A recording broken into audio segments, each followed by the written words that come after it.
any. So these people that became servers, like in servitude, were people that were looking for food, warmth, and sustenance to get by. So when they got food and shelter and stuff like that from these people, they chose to take on contracts to pay off that, or live with people just so they could get by with shelter and Oh yeah, food. that's true. I forgot to say that most of it was indentured servitude. People voluntarily offered their services. Yeah, that's Sure, where sure. exactly There was a It was sort of indentured servitude is seen as a form of slavery by the UN because it sort of prevents them from getting out of it. But really, we're talking about were they actual property that could be passed down to descendants. I wanted to focus on something, and Dwayne Burke brought up that claimed that I didn't know that they go out after 7 years, and that's totally wrong. I do know that. But you didn't say that you knew that. You where said they provide the do scripture. not go out after 7 years. So if he reads the passage in Exodus 21, it says if you buy a Hebrew servant, that 7 years only applied to Hebrew servants. It's very specific. And if it's a girl, which we were actually talking about, they don't go out after 7 years like the men do. But what I want to address, and I mean, you can take that up with me, Dwayne, but if you read Exodus 21, you'll probably be able to see that. Yeah, stop going forward. Let's just why don't we address what you just said? Mark, why couldn't the girl go out as the men? Why couldn't it? Because it would apply to Hebrew men. That 7 year jubilee was applied to Hebrew men. Because there were unequal rights in the ancient Near East. Okay. Where did you learn that was the reason? Well, what's the reason you think it is, Jill? What's the reason do I think it is, or what reason do I know it is? Well, I don't think you know why. So what are you claiming to know? What are you saying? So where did you get that idea that they couldn't go out because of women's rights, women's lib movement, 1970s? Where did you get that idea? Well, I read the Bible. I've read the translation. So let's go through it. Right, but where did you get the idea? No. I'd like to be able to answer. Now, these are the ordinances which thou shalt set before We know them. what the text if says. Thou buy a Hebrew servant 6 years, he shall serve, and in the 7th he shall go out. We're asking you a different question. If he come in by himself, he shall go out by himself. If he be married, then his wife should go out with him. Now, in 9, sorry, I do apologize. If 7, Exodus 21:7, it says, and if a man sell his daughter to be a maidservant, she shall not go out as the men servants do. Yes, we know what the text says. We're asking that's where I got it from. Try to concentrate. I am concentrating. Concentrate on what I'm asking you, not what the text says. We know what the text says. We're asking you, why did they not allow the girls or the young women to go out? You said because of women's lib.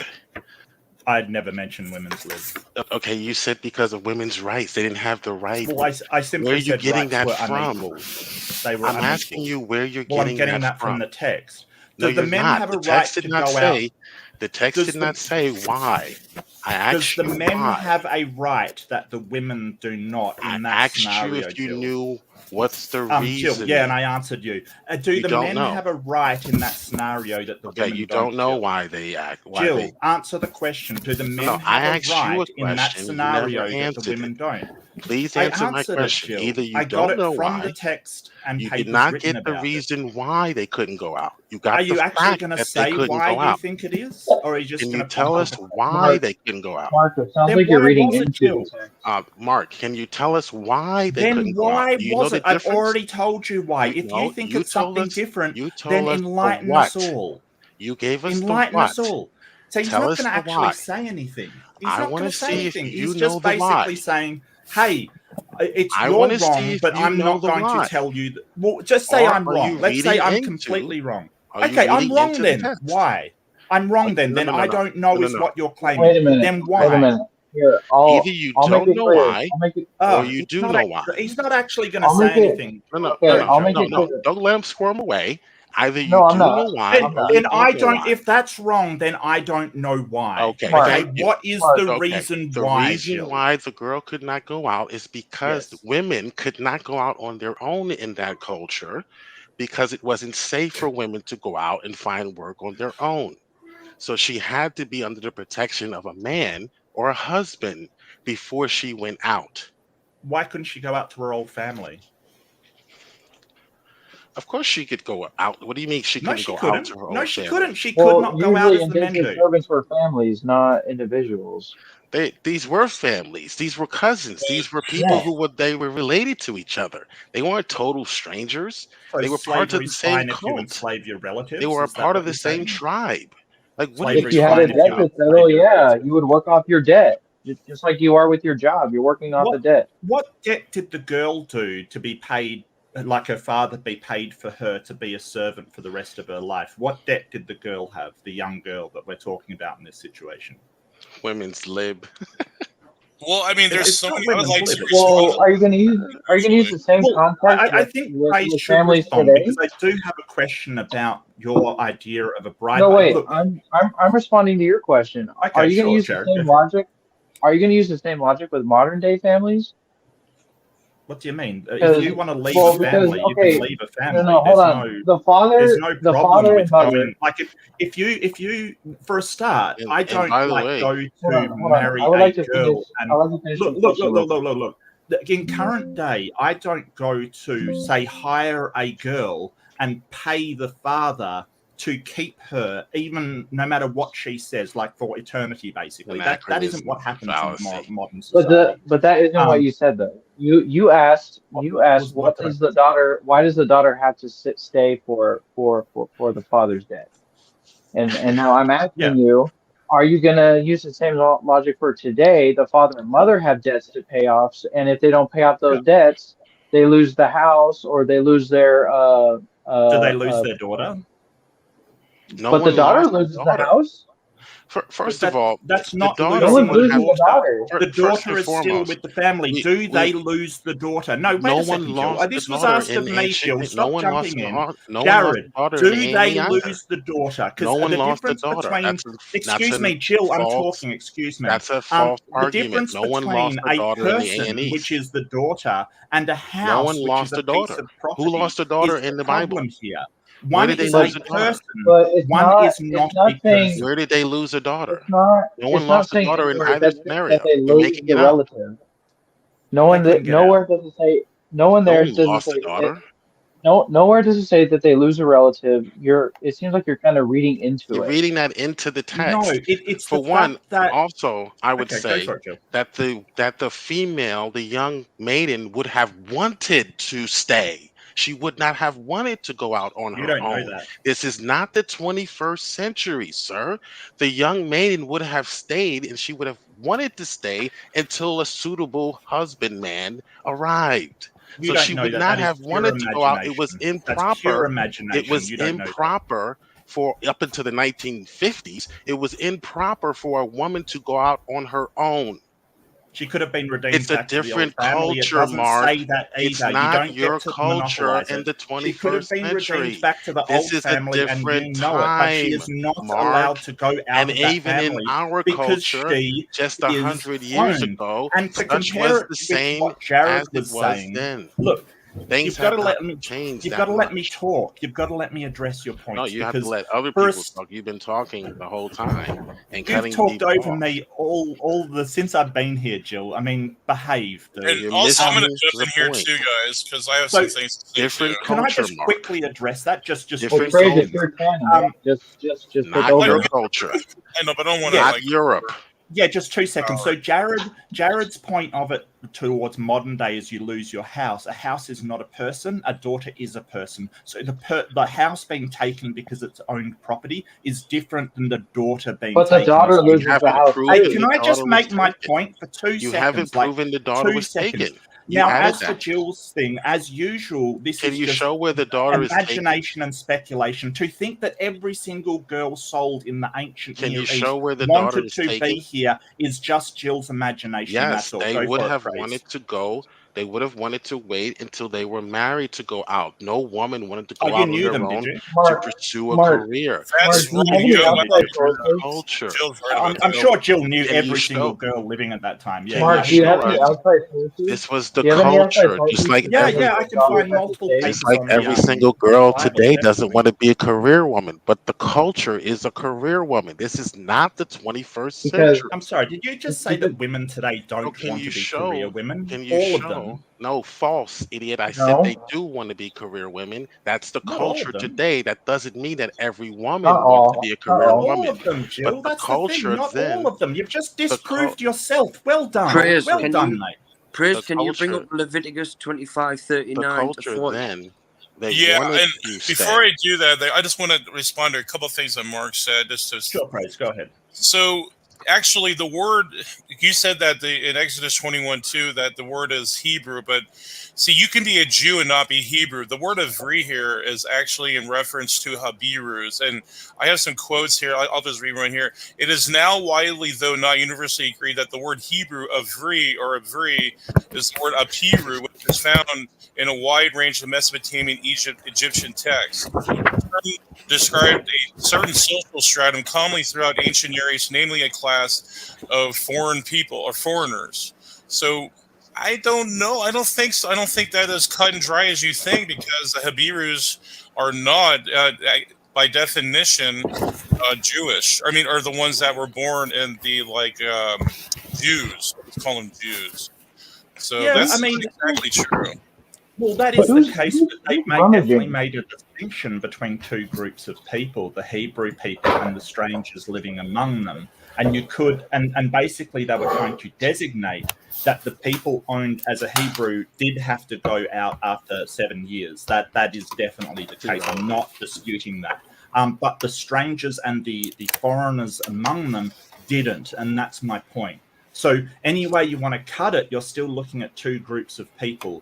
The Hebrew people that could go free after 7 years, and the others that did not go free Well, after 7 that's what I'm years. showing That's you. The word irrelevant. Hebrew means foreigner. Like it can be construed. Avri means a Habiru, a Hapiru. That's a foreigner. That's not an Israelite.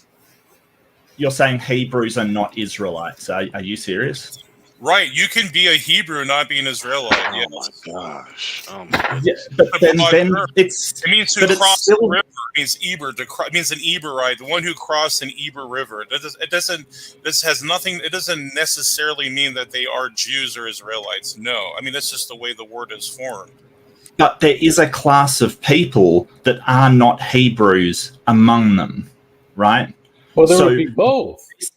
this is specific, yeah, but there's a group of people that are not Hebrew servants. That's why it specifies a Hebrew servant in this passage. And it does specify that the girl is not to go out as the men do.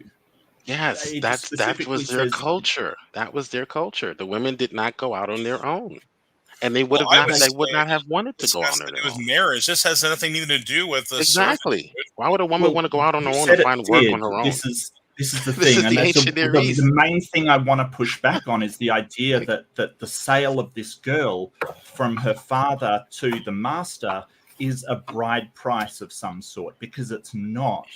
Can you show I'll where prove she it was to you. Yeah, forced? I'll give you citations for that. If a Can you? man sells his daughter to be a female servant, she shall not go out as the male servants Can do. you show us where they're losing a family member? You said that they lose a daughter in this transaction. Can Yeah, you show us they're that? owned as property. Yeah, I'll Can you show they're show Mark. us owned as where they property. lose, where this is some sort of forced or some sort of I'm volition is sorry. being violated? Can you show us that? The word Yeah, force or lose, can you show yeah, us that in the text? sure. Or you just So made it up?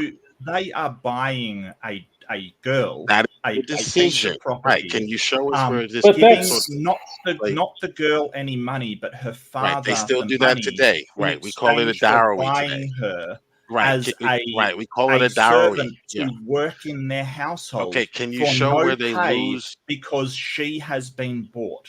Okay. Can you show where they actually lose something, where something is being Yeah. taken from So them by when you force? have a dowry in modern day, I'm glad you brought that up.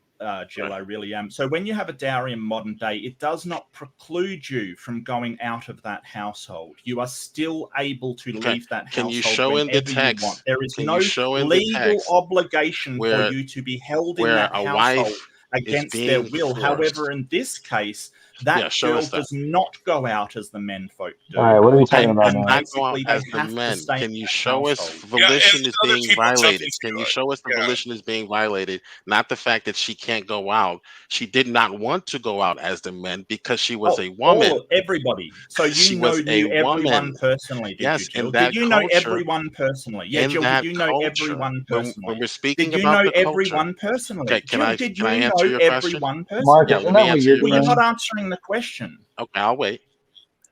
You're not But, answering the Can I question. Did answer you your know question? Mark, each and Can you every shut one up so I can personally answer to your know that? question? In that culture, most of the women in that Most. culture did not go Ah, out on their own. Just like in our culture, most women do go out on their own. That's not saying that every woman goes out on their own in this culture, because some stay in the home. Thank you very Jill, much, Mark, for proving how that's a much of a moving of the fascist idiot goalposts, you isn't it? are Most. So and a there were some that Eurocentric wanted to go racist out but weren't that you allowed. are, Thank you, Jill. that only You've your just culture, acknowledged that they were held against their will. only Congratulations. what? yeah, Most. Huh? Most wait, does not What? mean all. So What? that means there were No, some that that means wanted to go no. out and That means were that not there are allowed some. to. wait, do No, they that Some, mean yeah, means both? that thank you. Thank no. you. That Thank means you. that there are some So that don't have Jill's to go out. idea is that, because most slaves did not want to run out into the wilderness to die in the Never my wilderness, claim. then it was perfectly fine for them to be held as slaves. It's exactly the same logic that Jill wants to bring into this. Just because some of them, dreaded being there and wanted to leave. And this is Jill. He always makes these like massive claims, then starts to walk it back, move those goalposts. But I want to focus on No. the I'm bride going to price respond here. to that. You're going to Okay, be sure. quiet now, Go like for it. I was, and I'm going to respond to that. First of all, Sure. my claim is that the women back then did not want to go out. That was their culture. That doesn't mean there weren't exceptions to that rule, just like there are exceptions to our rule. But in either case, no one is being forced to do A, B, or C. That's you reading that into the text.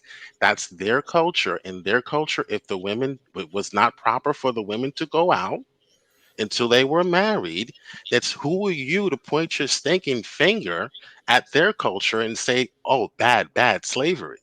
No, that was their decision that they made for their culture, for their women and their children. Now hold on, you guys. Well, I think. Are, Sorry, wait, go hold ahead. on. Yeah, and let You're alone talking about yeah. you're talking about going out, and what I'm reading, they're talking about going out into the fields. I mean, if that's not what that means, what do you guys mean by going out? Just taking off, or no?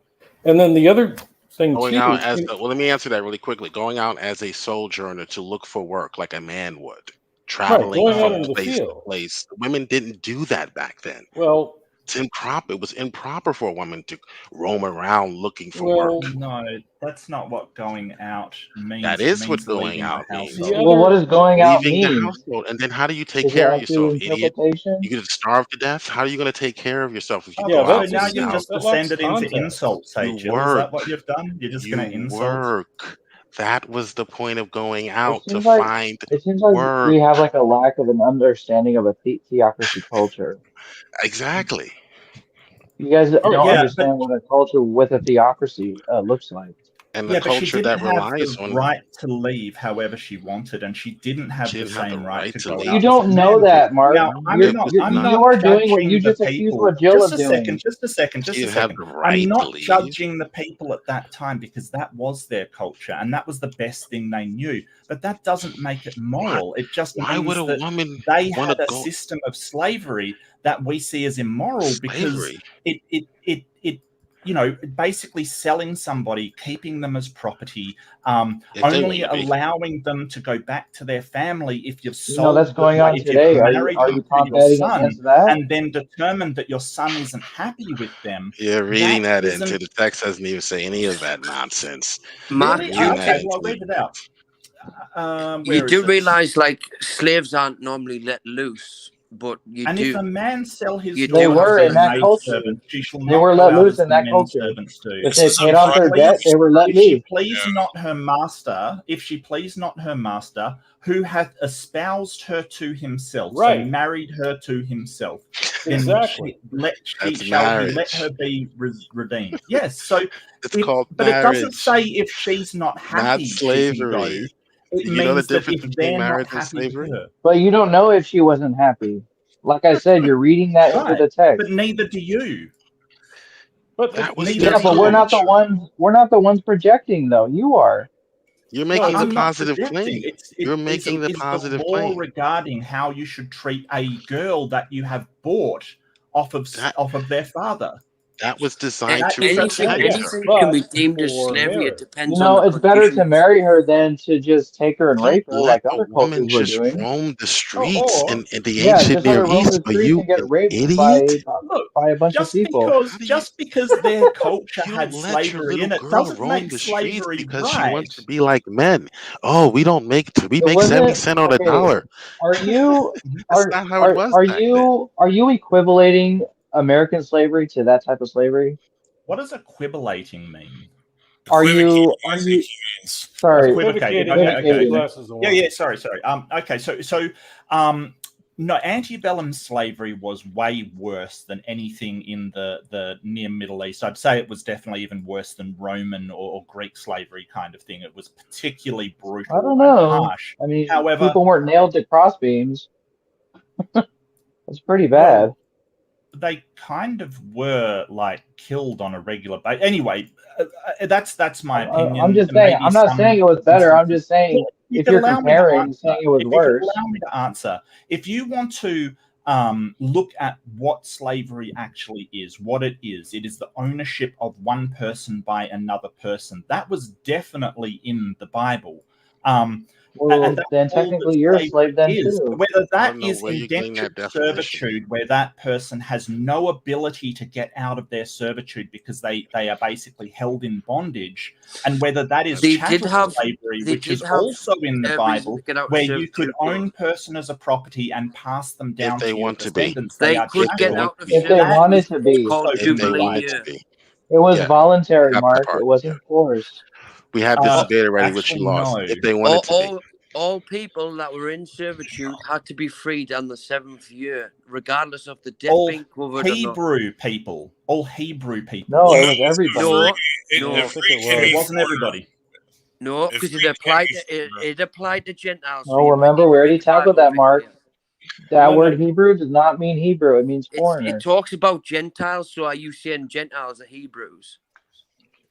They're But both. even if they, The word "ivri" can encompass both, and it means foreigner and like a homeborn Jew. So it means any. It means anyone of that land. That's what it's saying. And basically, It's the because You same guys thing with using strangers. KJV, aren't you? You Strangers guys is the using same thing. KJV? I mean, it doesn't matter. I was It going. doesn't matter. Get an interlinear if you can. The interlinear is way better. I mean, you can use What version? KJV and look up the I'll Hebrew show you what word an if you interlinear want. oh is. my It's so goodness, this important. guy. And I'm going to show you why it's probably foreigner is the best translation, because I'm going to put Mark in a tough position here, because he would say there's slavery here in Exodus 21:20. So if you're going to say it's a Jew, then you're saying that the Jews were beating each other and whipping each other with the rod. Are you willing to say that, Mark, or you would say this is a foreigner? I bet you would say this is a foreigner, right? Well, it was just the text doesn't. It was just a slave. That was how you like dealt with a slave. Praise. Yeah, I'll put up yours too, but I just want to put this really quick, Mark, really quick. So, Okay, Mark, yeah, I think I got it. is it a foreigner? You're saying the Jews they enslaved each other? Are you really going to say that? Yeah, so I'll quote Leviticus 25, 44 to 46.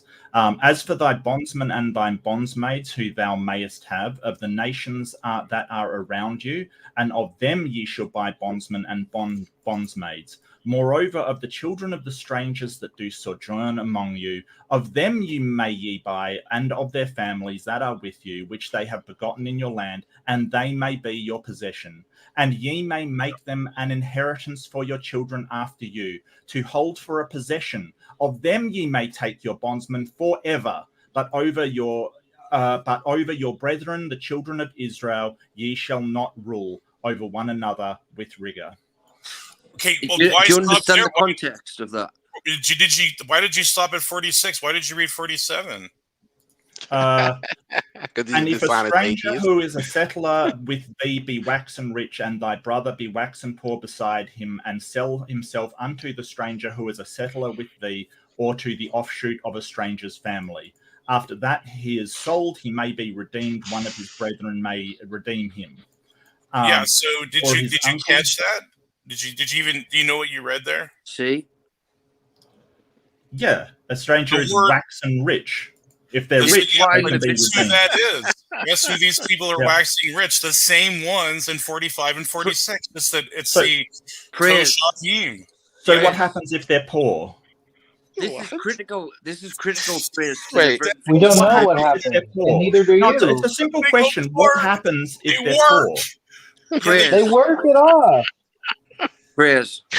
Oh my goodness! They work off the debt. It's that simple. So they get set free after 7 years. This was before Section 8 housing, Mark. Like some people are saying 7 years, some people say it's like work it off, but the text says you can keep them as your possession if they want to be kept as their possession. Says nothing about that.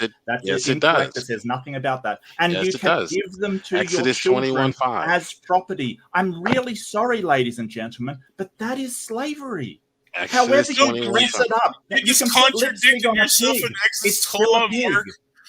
Don't slap and run, man. Seriously, no, hang in here. We're addressing your arguments. Yeah, I'm sorry. Go ahead, Dwayne. Can I read this out? So, yeah, go ahead. As for your if your brother becomes poor beside you and sells himself to you, you shall not make him serve as a slave. He shall be with you as a hired worker and as a sojourner. He shall serve with you until a year of Jubilee. Everyone was supposed to be set free on the 7th year. And what happened was a lot of people didn't stand by that, but God was saying that had to take place. Even people weren't even allowed to take crops from the land on the 7th year. It was meant to rest. Everything was meant to reset every 7 years. That's the Jubilees. You're not taking that into account.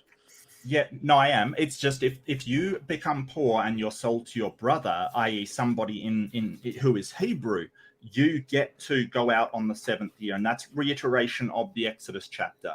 But it's not. The Gentiles are included. We are talking about verses. A stranger in your lands that is sold, a foreigner that is sold in those lands. And that clearly says when you reverse it around, when you don't reverse it from one to the other, you basically have. It says it right there. Like, can you read?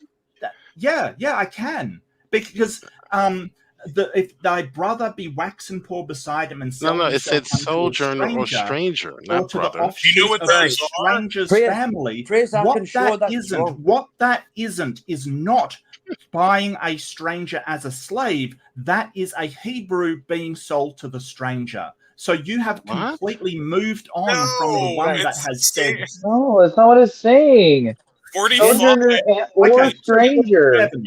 47.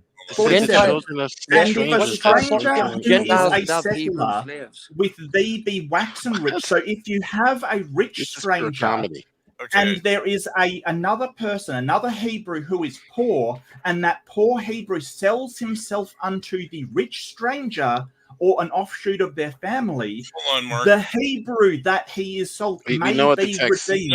One of his brethren may redeem him. Hold on. So do you see here in the Hebrew that word hagarim and then also hotoshavim? So that is ger, and then also toshab. Do you see this in verse 45? Here's the Hebrew right here, like verse 45, pointing to it. Do you see them both there? Well, I don't read Hebrew, but I see the Hebrew hagarim translation. Yeah. So Okay, do you so this- disagree with the translation? Moreover, of the children of strangers that do sojourn among you, of them ye may buy, and of their families that are with you, which they have begotten in your land, and may be in your possession. If they Look want at to be, verses yes. 48 to 52. Those are It shows residing that people could who live, apply foreigners who redemption. live in the land of Israel. Sojourner just means That's those right there. traveling Right with there. you. Listen to all of you at You once. need to Okay, speak Mark, Hebrew here. do you see in verse 47 Toshav? Do you see that there in the Ger? They're both there again. Well, as I said, I don't read Hebrew. I'm reading the translation. I know, but He's okay, reading it through you. I'm just saying in Residing this Hebrew I'm showing you. Foreigner. Okay, so I'll read out the translation That's and tell English. me what part of it you disagree with, okay? And if a stranger who is a settler with thee be waxen rich, and thy brother be waxen poor beside him, beside the stranger, and sell himself unto the stranger, who is a settler with Or thee. traveler. Excuse me, can I read it out? A settler with thee, or to the offshoot of the stranger's family. I think Mark is am I missing. I getting think Mark wrong is here? missing what's going on. He's missing the narrative. So the person, I'm the not interested in sojourner. your narrative. Okay, Jill, then you I can really shut up am and not. mute yourself. Then the sojourner came to Israel, and he worked, and he became rich by Yes. working as a quote unquote slave. Then Yes. he is now allowed to purchase or buy or make an acquisition for another worker, because now he has money. He is now owner now. You're missing the whole narrative. Just went right over your head because you're concentrating on the word sold and How does that possession. change? How does that change the fact that slavery is going He on? came to Israel as It an changes Aved, everything. and It's now so he is serious. rich. How Now does he this? can hire other workers. Or he Okay, can buy people, or he can address purchase that? people as property. By the way, Can I this is address all that? voluntary, by the way. I What just do you want to mean address that. property? It's An a separate Ived doesn't thing. mean that someone used to be a slave. There were rich people that came into Israel and they were welcomed because that's what the culture did. It doesn't mean that just because he was a stranger, he was a slave and worked up the money. That is, again, And just if- imagination. Excuse me, Jill. said That's if. imagination from Jill. There is no, like, he's Working basically up the saying, debt is not a slave. Says it right there.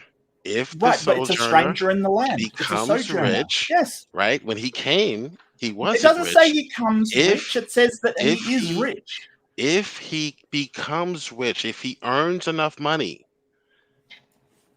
he earned the money by working. That's how he That's earned not the what money. means. How are you getting that? Wax rich. If Yeah, the that's not what traveler waxen rich becomes means. rich, how does he become rich? Did he hit the lotto? No, he was rich before he entered the land. No, but do you know that means that he's just gaining wages? By working. How do you know that? Verse say anything about 46.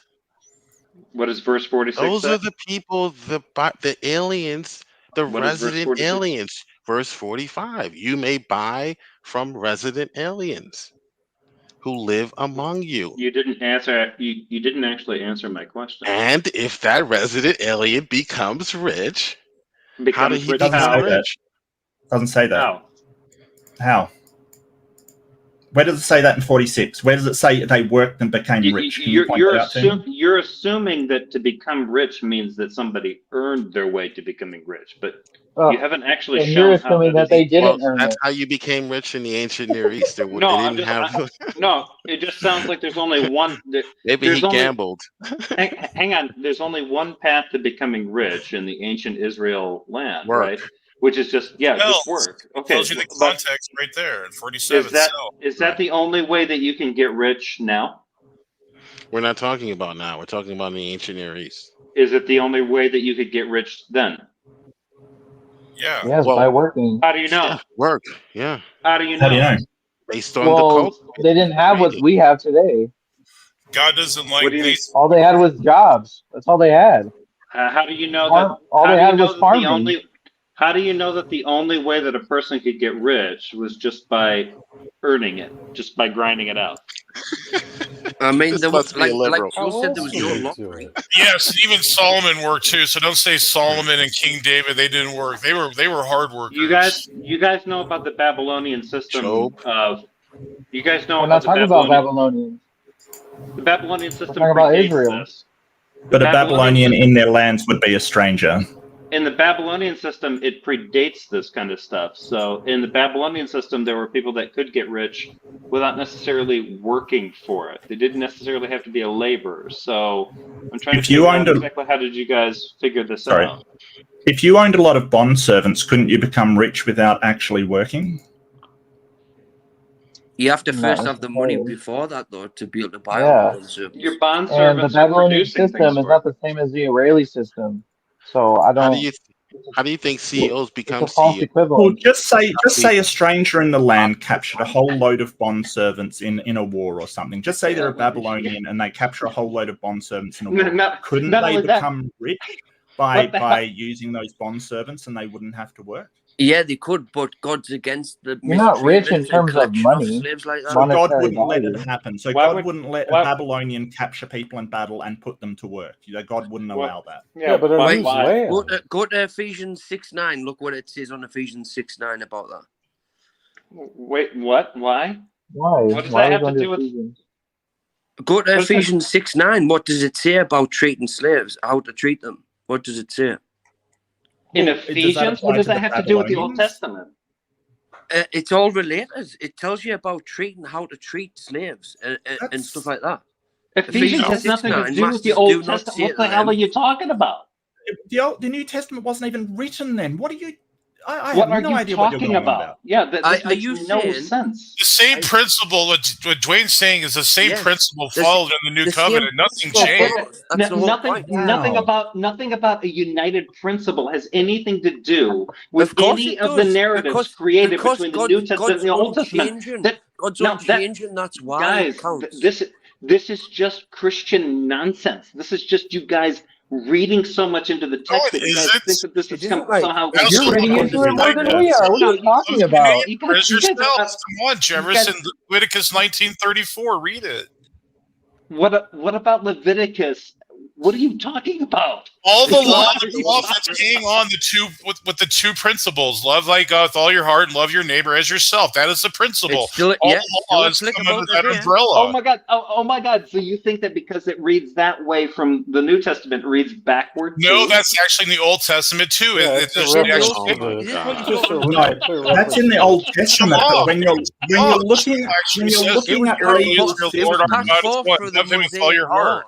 When you're looking at legal systems, the specific overrides the general. If you've got two laws and that's not how you read love everybody as Mosaic law was the commandment. Islam. Mosaic law was the commandment and it's still applicable. The commandments are paradigmatic. You're thinking of Islam, Mark. This isn't Islam. You Christians are crazier than Mormons. I swear. Mosaic law was brought in when slavery was around, and it's still applicable in New Testament. I have a question. I have a question for the atheists. There's more slavery today than there has ever been. Are you guys doing anything to combat that today? Yes. Yeah, I'm trying to buy responsibly, and I advocate. No, are you doing anything to combat the slavery going on in Africa and excuse me, the Middle East? You asked me. I advocate against slavery. Are you doing anything? If not, then you really don't care about slavery. So I do care about slavery. You can't tell me what I care and don't care about. Actually, you don't care about slavery because your life isn't consistent with what you're trying to freaking so slavery is fine because there's slavery existing today. Is that what you're advocating for? Is that what you're advocating for? Slavery is fine because who is asking this? Who is the slavery person here? Who's asking this? Who's the slavery person? Well, there's multiple slavery. You're advocating the modern slavery guy. Actually, we just demonstrated that there's no slavery in the Bible, so we're talking about the slavery that exists today. So this is called a tu quo qua fallacy. It's basically because other people are doing it, it's fine for the people ages ago. No, that's not what we're saying. That's not there what was we're no saying. slavery in the Bible, and now we're asking you about modern day slavery. Not. Since you couldn't find it in the Bible, what do you say about the slavery that's going on today in Africa? I would actually say, hey guys, hang on. Like if you wanted to, I'm a socialist, so that's my way of standing up to the existence of slavery nowadays because slavery exists in a capitalist system and almost always has. And the social system. Voluntary slavery, right? Yeah, you want to be enslaved by your own government. That's what you want to be. I would probably Another You want the form of government to do everything for you. I love hearing you guys like shift gears automatically. Like, oh, now you're a slave. That's to what the you government. just did. Yank, yank. Oh my god. Well, I'd probably That's what disagree you with just you, Jeff. did. You shifted to capitalism. You Capitalism. fucking yourself. Under This the guy modern Shit. capitalist. You wanted to paradigm know. is slavery. You wanted to know what I would do. I asked, are you contributing anything to combat sex trafficking or the slavery going on in Africa and the Middle East? No, And he's if not. not, you don't really care about it. All you want to do is just put the Bible so you can do whatever you want, sexually or whatever. Wait a minute. Why is that? That's all it is. Ding dong. No why one is who that votes one or for the? Why is that one or? Why is ever it talk one or about the? slavery Jill, and slave trafficking? why is it one or the other? Why is it you're either contributing to these causes or you're contributing to? You're a hypocrite. That's what we're showing. You're looking for slavery in the Bible when it's not there, and you're ignoring the slavery right under your nose. But how do you know that I'm a hypocrite? I am actually fighting against modern slavery. Sure, you are. We don't hear one stream on modern slavery on your channel, but yet we hear slavery in the Bible when it's not there. When have you heard a stream about modern slavery or ancient slavery on my channel? On your channel? Yeah, on mine. Praise, can we go through Well, now your channel is strictly dedicated to Darth Dawkins, but before that it wasn't. Which is something that you've been ridiculing for a long time. So okay, so if I'm dedicated to, okay, hang on. Think about that. If it's dedicated to covering Darth Dawkins, it's a subject of ridicule. If I dedicated a stream to dealing with slavery, then it would be a subject of ridicule. If I dedicated it to what? Politics, it would also be, let me guess, a subject of ridicule, right? But your channel is changed, is what I'm saying, idiot. I'm not saying that you don't. My channel no longer has. My channel hasn't changed, you fucking moron. It's been the same. Are there any organizations formed by atheists combating slavery? Are there any organizations formed by atheists fighting against slavery? Where are you on stream talking about the slavery that's going on today? I know you can admit that you've been on stream talking about slavery in the Bible before this. Yeah. Correct? Okay then. So where are you? Where are the videos of you talking about the modern day slave trade? Usually in those same videos. You have none. You have none. No, in the same videos. I've usually talked. You show me one clip of you saying anything about what's going on in Africa, the slave trade that's going on in Africa. Show me 1 second. Why would I make a channel about that? Why does it have to be Africa? Why not Russia? Okay, it can be anywhere. But the fact is, you really don't care about it because your life isn't consistent with your beliefs. Did you not hear me? I already told you that I already did. Are you going to tell us how? In those same videos. That's not combating it. What I mean is, have you gone over there? Have you started an organization, a movement of any kind? Because Christians have done that, not atheists. Hang on, dickhead. Are you asking me? Are you asking me?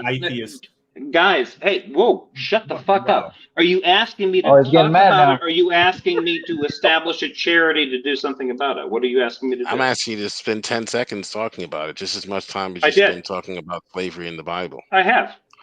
Yeah, right. Yeah, show us one clip. I have. Show us one clip. Atheists don't do that. You can go find my videos. I've talked about this before. Yeah, show us the name of the video. Yeah.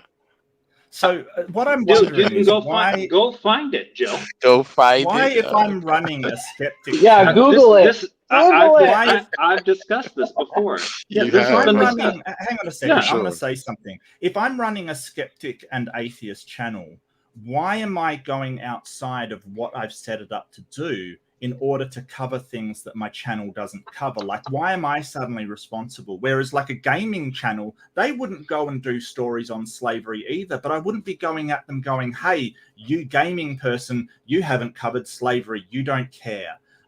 It's simply a question of... Because they highlight moral issues? You're basically trying to equivocate on whether you care about something as to whether you're actually basing your work upon it. And that's just not the case. Well, shouldn't your life be consistent with your beliefs? Everything that I cared about, I wouldn't do anything else. And I like to debate on theology, on morality, things like that. I debate. I'm not a news presenter or a investigative journalist. That's Shouldn't what your I do. life be consistent Only with when your it comes beliefs? to the Bible. Only when it My comes life to the is Bible. consistent with my beliefs. I don't. So if you need believe to, slavery was in the Bible and it's wrong, I why do what I aren't you can. doing the same thing today? I do what I can to help with those issues that I care about. But if I give up all of my resources, everything that I have, in order to save everything that is wrong in the world, I will die on the street because there is so much wrong. So much wrong with the world, yeah. And Well, that's sure, yeah, exactly no what one's claiming happens to otherwise. the people that were So going let's to be concentrate on put the into Bible, which doesn't servitude. have anything They're wrong going with to it. die on the streets. Oh, the Bible's got a ton wrong with it. Like, Sure. You're having a hard time proving that. Yeah. Yeah, no, I'm sure stoning to death people Keep is searching. just lovely. Mark, here's a question. Yeah. Would you put yourself People into stone death- servitude if you were going to die of starvation? Would I what? Would you put yourself into servitude if you were going to die of starvation on the streets? Would I be beaten with a rod? You don't. You're no one's changing it asking now. to be beat You with a just rod. changed Well, it depends. Are we talking about No one's saying you're going to get beaten with a rod. Yeah, come on, Mark. Yeah, Would no, you put I'd yourself probably in live on the servitude if street you and could try to survive? steal I what guess I could. Ken shouldn't be That's punished lovely. for doing bad You things, guys, huh? you guys are You asked the changing. question. I Steal? answered honestly. What a liberal. He just said I would steal rather than work. Well, yeah, You are if a I was liberal. starving on the Yeah, look. street. You are a So you'd I rather don't care steal? what country Yeah. you're from. Yeah, You I are a won't be a liberal. slave to people. Do you know I'm how sorry, ironic slave that to is people. I moralistic? don't want to be Liberal. They your would rather slave steal ever. from someone else. Yeah, no, Oh, I don't God. want to be a So slave. you'd rather Wayne. break It's the law not than gonna happen. than to actually go work Yeah, and earn a living yeah, I to would buy rather food? break the law than be a The slave hypocrisy, owned That by makes no somebody sense. and have to be Take out the passed you wanna down to their steal. children We're not saying as be a property. slave. We're Yeah, saying go out and I do would rather work take my chances and earn on a the street. wage, Yeah, not freaking. yeah. The Slaves hypocrisy don't of earn you a wage. stating that you would steal Where rather in the than Bible does it say they servitude.org. earn a wage? Yeah. Can you point out their wages for me? How much Their do they wages earn? was housing and food. That's what Housing their and wages were. food. It was to then, prevent poverty. then why were the slaves rising up in the South if they had it so good according We're to not you talking people? about We're not the talking South. about the South. We're Well, I talking about am now Israel. because they had now you are. shelter and Okay. they had food. So why Well- was their condition so bad if they were working in exchange Well, the for slavery these that America wonderful had, things such they as shelter and were food? forcing them to be slaves. Not they were taking them from their land, and actually, black people sold their own people to the white people. So Praise, So can you they go to wouldn't have left and tried to steal at all. They never did that. you know, if Africa didn't sell their own people, there probably wouldn't even have been black people in Praise? America. Praise. Well, that's not he made answering my another. question. So they didn't leave Well, I'm and just try saying. and steal and sort of make their way as criminals. Did that ever happen? This man just said he would steal rather than work. Praise, can you pull up Jeremiah? Yeah, I'd rather steal than be a slave. Can you Jill, pull up thank Deuteronomy you. 24? Yeah, and so That's not what he's you're saying. just manipulating what I'm saying. Deuteronomy Would 24. you be? I would go get a job and earn a Would living you be before I happy steal. just living for shelter and food? Is that what you'd be happy with, Jared? It doesn't you mean be If I was poor, yeah. but it would sustain If I was poor, yeah, I would be If you were content with poor? So you would be shelter and food. a slave. And what if your master hit you with a rod when you misbehaved? Would If that be okay? If I misbehave, he would have the right because he has rules set in place. Oh, so he would have the right to beat you as long as you didn't die within a day or so. Yeah. Mark, you claimed yeah. that there are no wages in My the dad Bible spanked me. I didn't die. being paid. Mark, Really? is that your claim? So you'd be fine with me owning you, being able to pass you down to my If I offered my services and if I was poor and I said, "Hey, I'll work for you so I can get If he food and volunteered housing," to, yeah. And so if Yeah, I Mark. took Yeah, a if I rod and volunteered to beat do you, yeah, Mark, that would be you're fine. going if you had certain rules, like say, "Hey, you can't do this," and I disobey you, you have the right to take the disciplinary action. Right, we've already gone can over we that. try with you, that Mark. for a while to see how you would like it? Can we Mark, try that for a little bit Mark, if it's no problem? we've already gone Well, over I'm this not with poor and I have a job, so I don't need So to it's do fine that. if you're poor. It's fine if you're poor. Is that what If you're you're saying? poor, yes, Mark, and you want to If work you're for poor someone and you're else. volunteering your services, Wow. yes. You're volunteering, Mark. Wow, You're these are the volunteering. people who believe in Jesus. You're Doesn't matter volunteering, if you're Mark. poor. If you're Jesus poor, believes in then it volunteering. doesn't matter. Jesus believes Well in done. volition. I want to see all these atheists. It's voluntary. It's not by force. No. I've got exactly what I need from here. So, Stuff Mark, the poor. I get where you're coming he's from. gonna run. I think He's gonna the run. poor should be treated Actually, with the dignity opposite. and respect. Mark, you would make other people poor by stealing from them. Mark, You guys- he's a thief. Yeah, and a you'd liar. rather steal people's it stuff wouldn't. than You guys actually understand. earn it. Can you go No, to you're 24, idiot. verse corporations 24, aren't actual or people. verse 15, By praise, verse stealing 15. from people, you would make them poor. Mark, can Really? you read? Do Can you think read verse Walmart 15? is going to be poor because you steal something from Mark, them? can you read verse 15? You're It could stealing have from a people's detrimental wages. effect Yeah. on us. It depends what Mark, you can you read the verse thing is 15, that Mark? I would be starving to death, right? That's the. Well, That's okay, the well, thing. then I now would be that's not starving. it. Jared, You just don't should answer offer him. your Just don't input. answer him. He's just going to Just keep. because He's you just set up a filibustering. system, Get just food. because you Just set up don't a answer him. system Stealing. where you force Let the him speak. poor, where you force the poor into becoming your slave that you can beat because they are poor and have no other choice, is not a moral system. That is still slavery, as indentured servitude under the United Nations is still Let a him form filibuster. of slavery. Mark, Reid you is No, got right. to give no, Jared, don't justification respond. Don't respond. for all the Jared, don't I'm not. respond. Don't today. I'm respond. not. I'm not. Mark, can you read verse 15? You said earlier there are no wages. Show us where there are wages being paid in the Bible. Can you read Don't verse take 15? advantage of a hired person who is poor and needy. Hired person, not the same word as an ived. No, dude, Okay. Whether he's your Deuteronomy fellow citizen or a 24:15. foreigner that lives in your Yeah. city. Pay his Pay wages. what? And that is a different word. Was that ived? Is Pay hired person wages. ived? Wages. Is that hired person an ived? It's not, is it? Yes. No, it's not. Oh, Yes, you it is. liar. You liar. I'm a liar. Wow. Hired person. All right, but A Oh God, worker. are you guys gonna get into the semantics about the Hebrew? Are you gonna do that? You were to pay wages to Oh, I people mean, I'm you not. hire. Oh, Scripture my will God. go with scripture. There's prove no. it.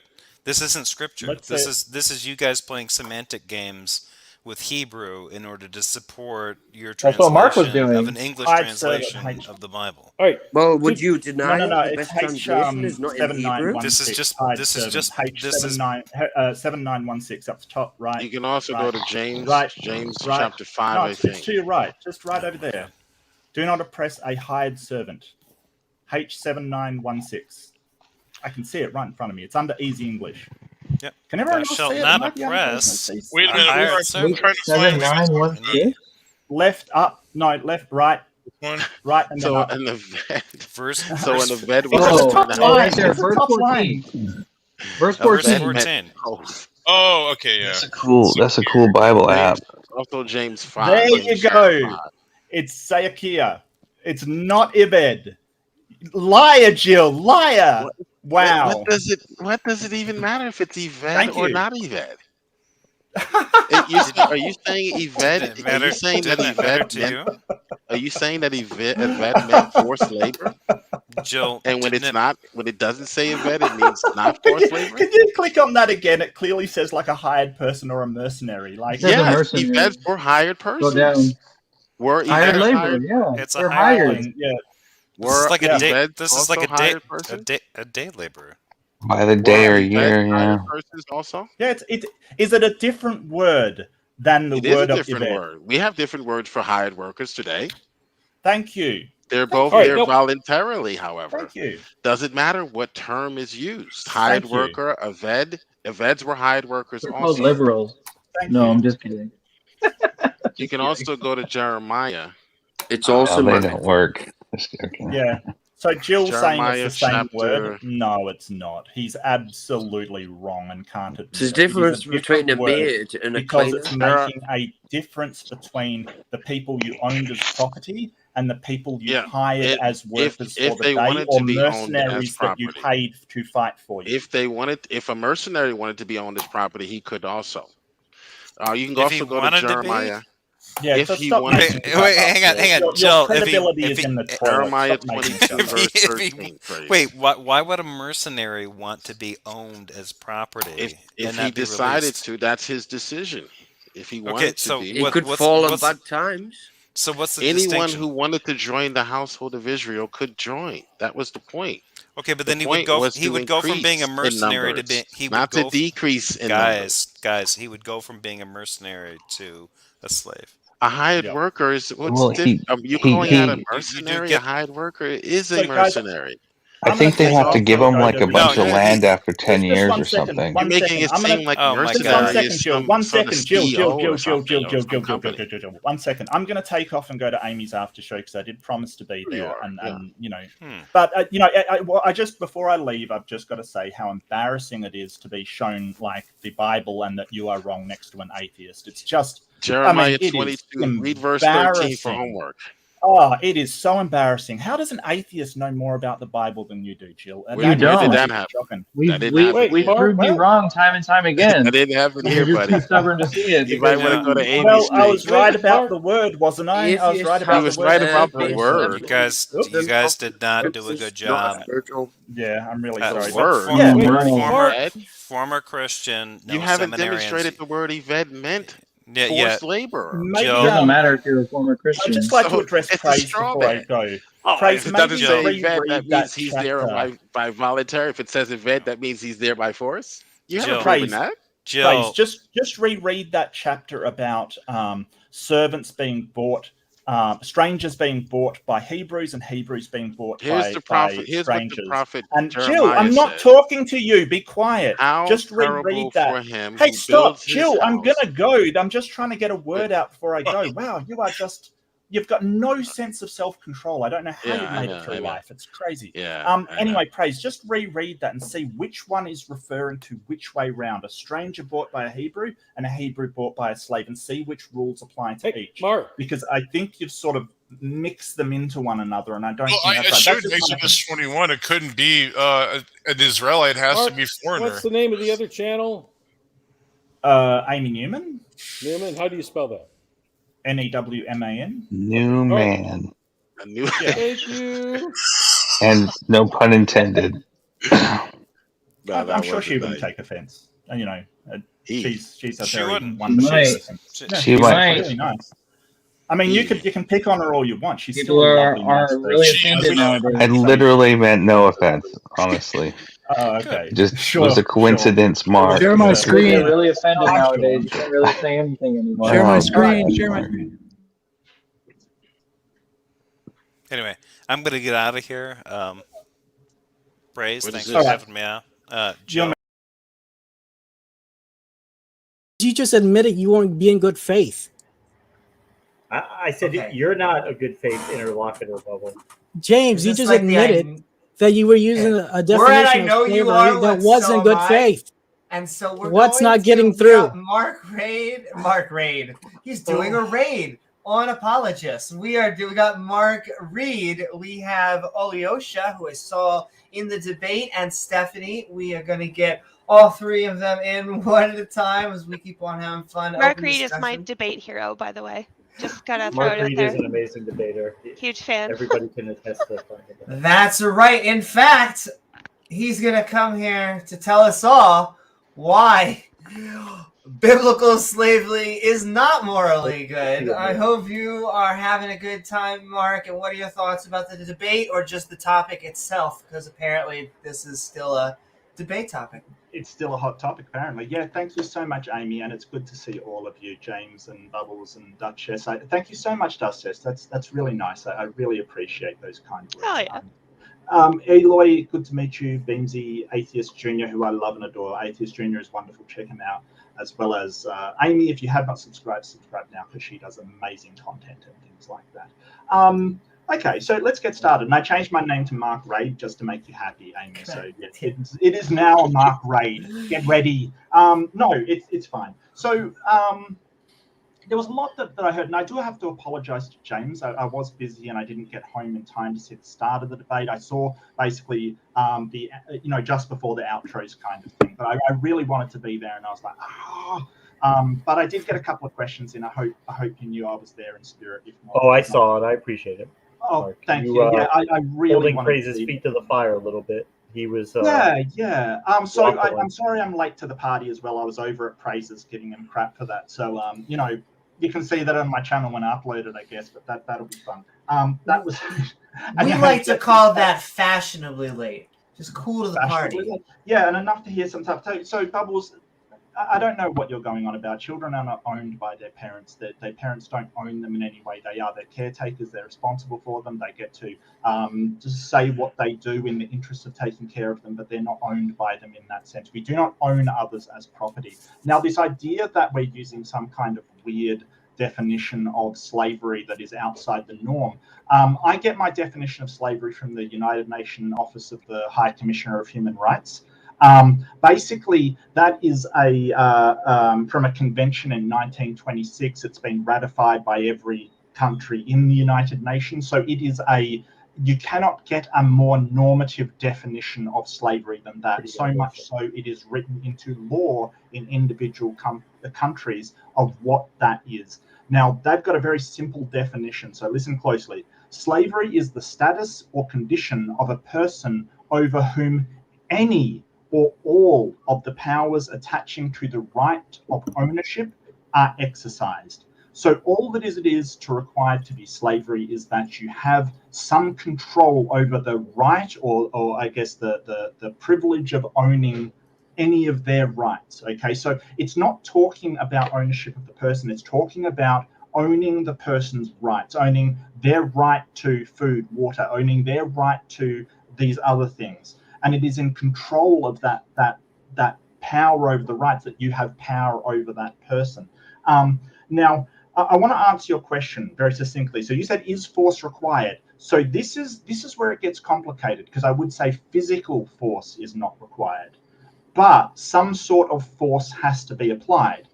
For instance, duress is a type of force. If you hold a gun to someone's head and say, hey, do this, you're not physically doing anything, but there's an incredible amount of force being applied, and that force is called duress. So it's important to understand these terms, what it means by duress and what it means by force, because in certain situations, people can be in debt slavery.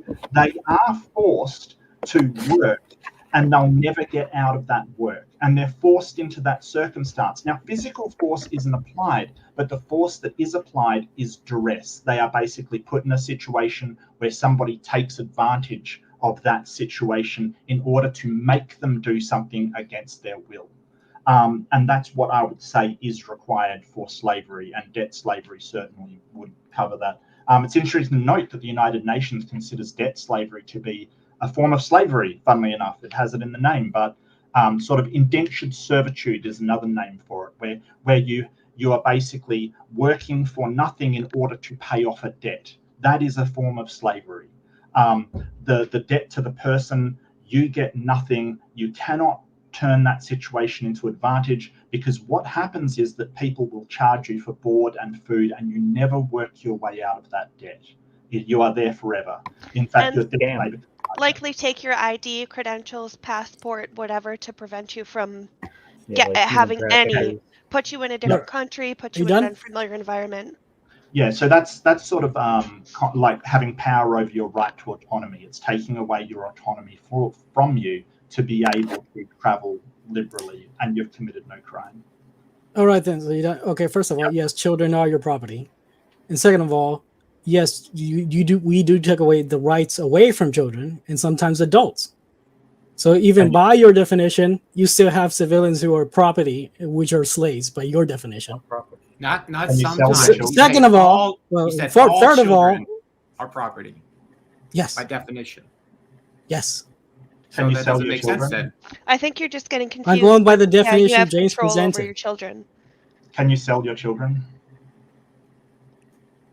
I'm going by the definition James presented. So you are presenting a different definition from James. He's not here. James hasn't spoken in like 20 minutes. Why don't you stay on topic? Property. You're trying to define property. I didn't define property. Now I'm rebuttaling, dude. Now I'm rebuttaling Mark's definition, because he's got a different definition from you, James. The worst thing is to be rebutted. I hate it.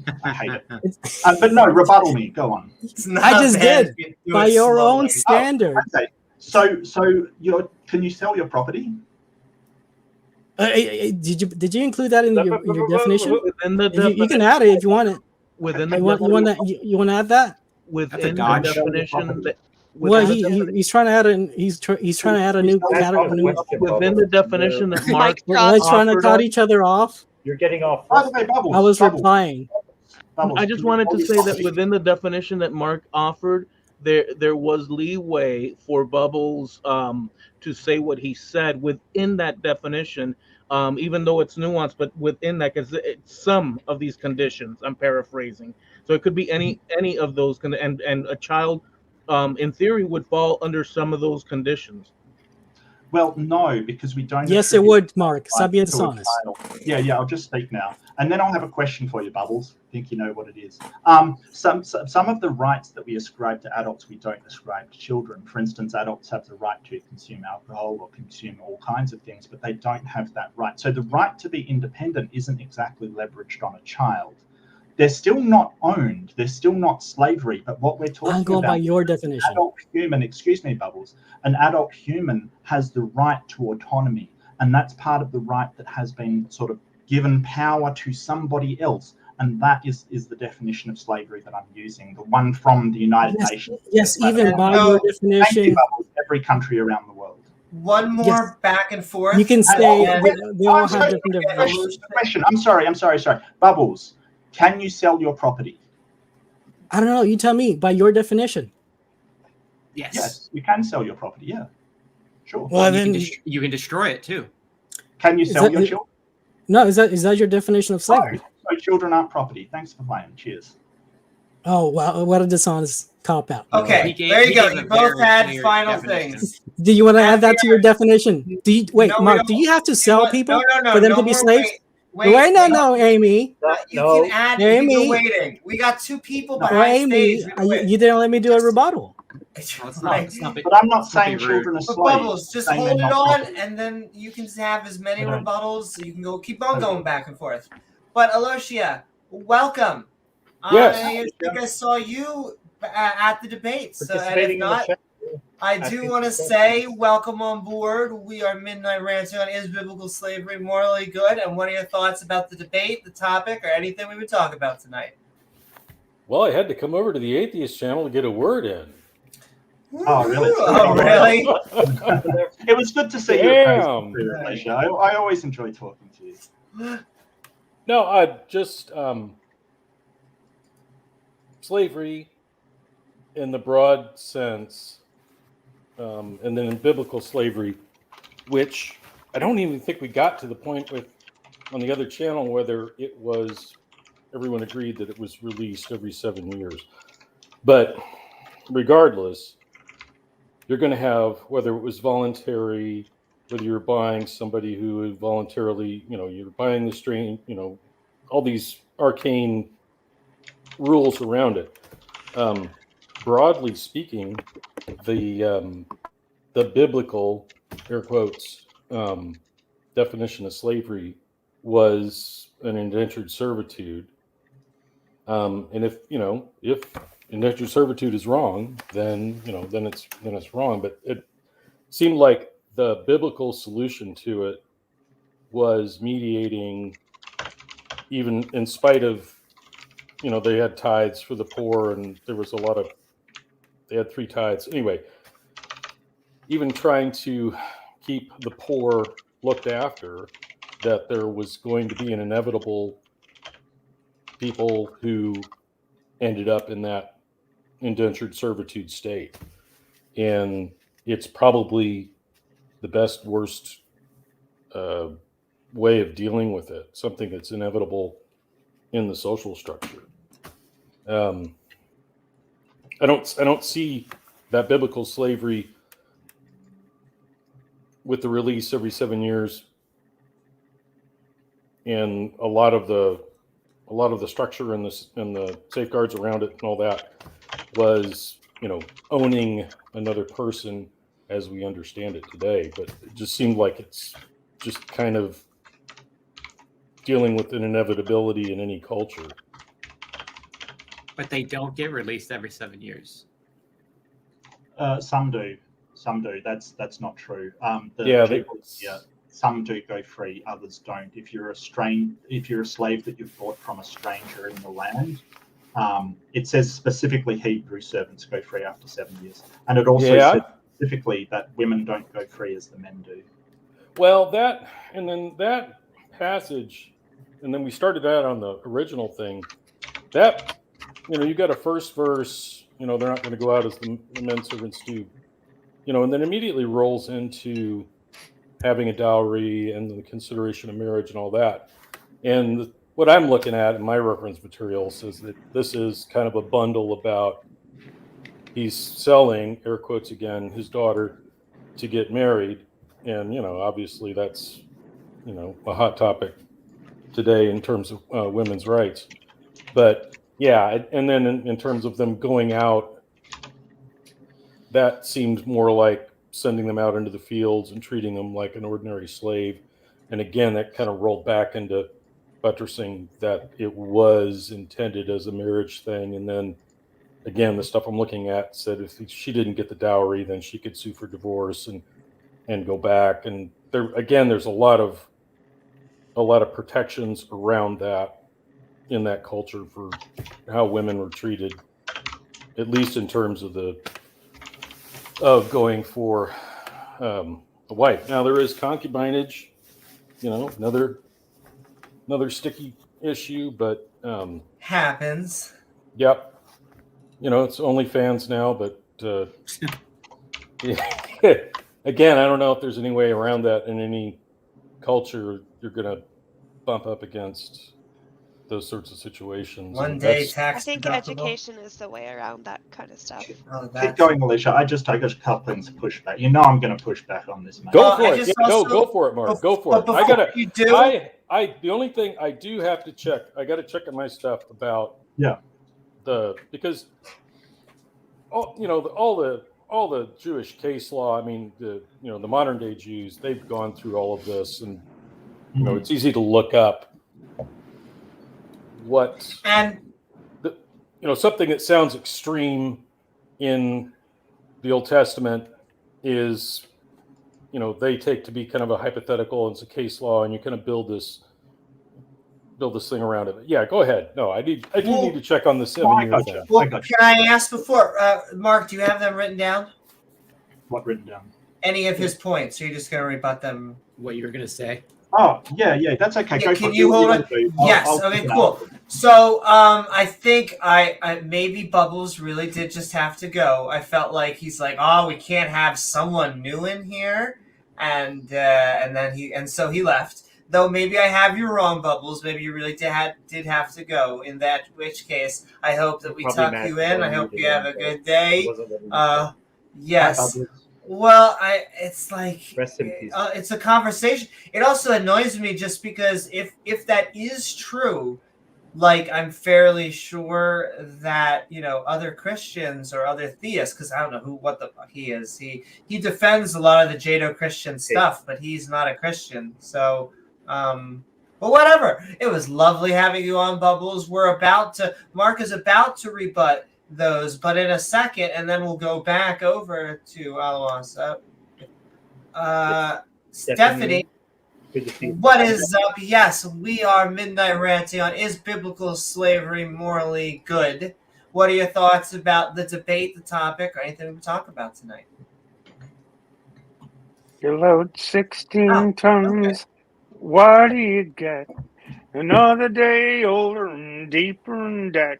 St. Peter, don't you call me, 'cause I can't go.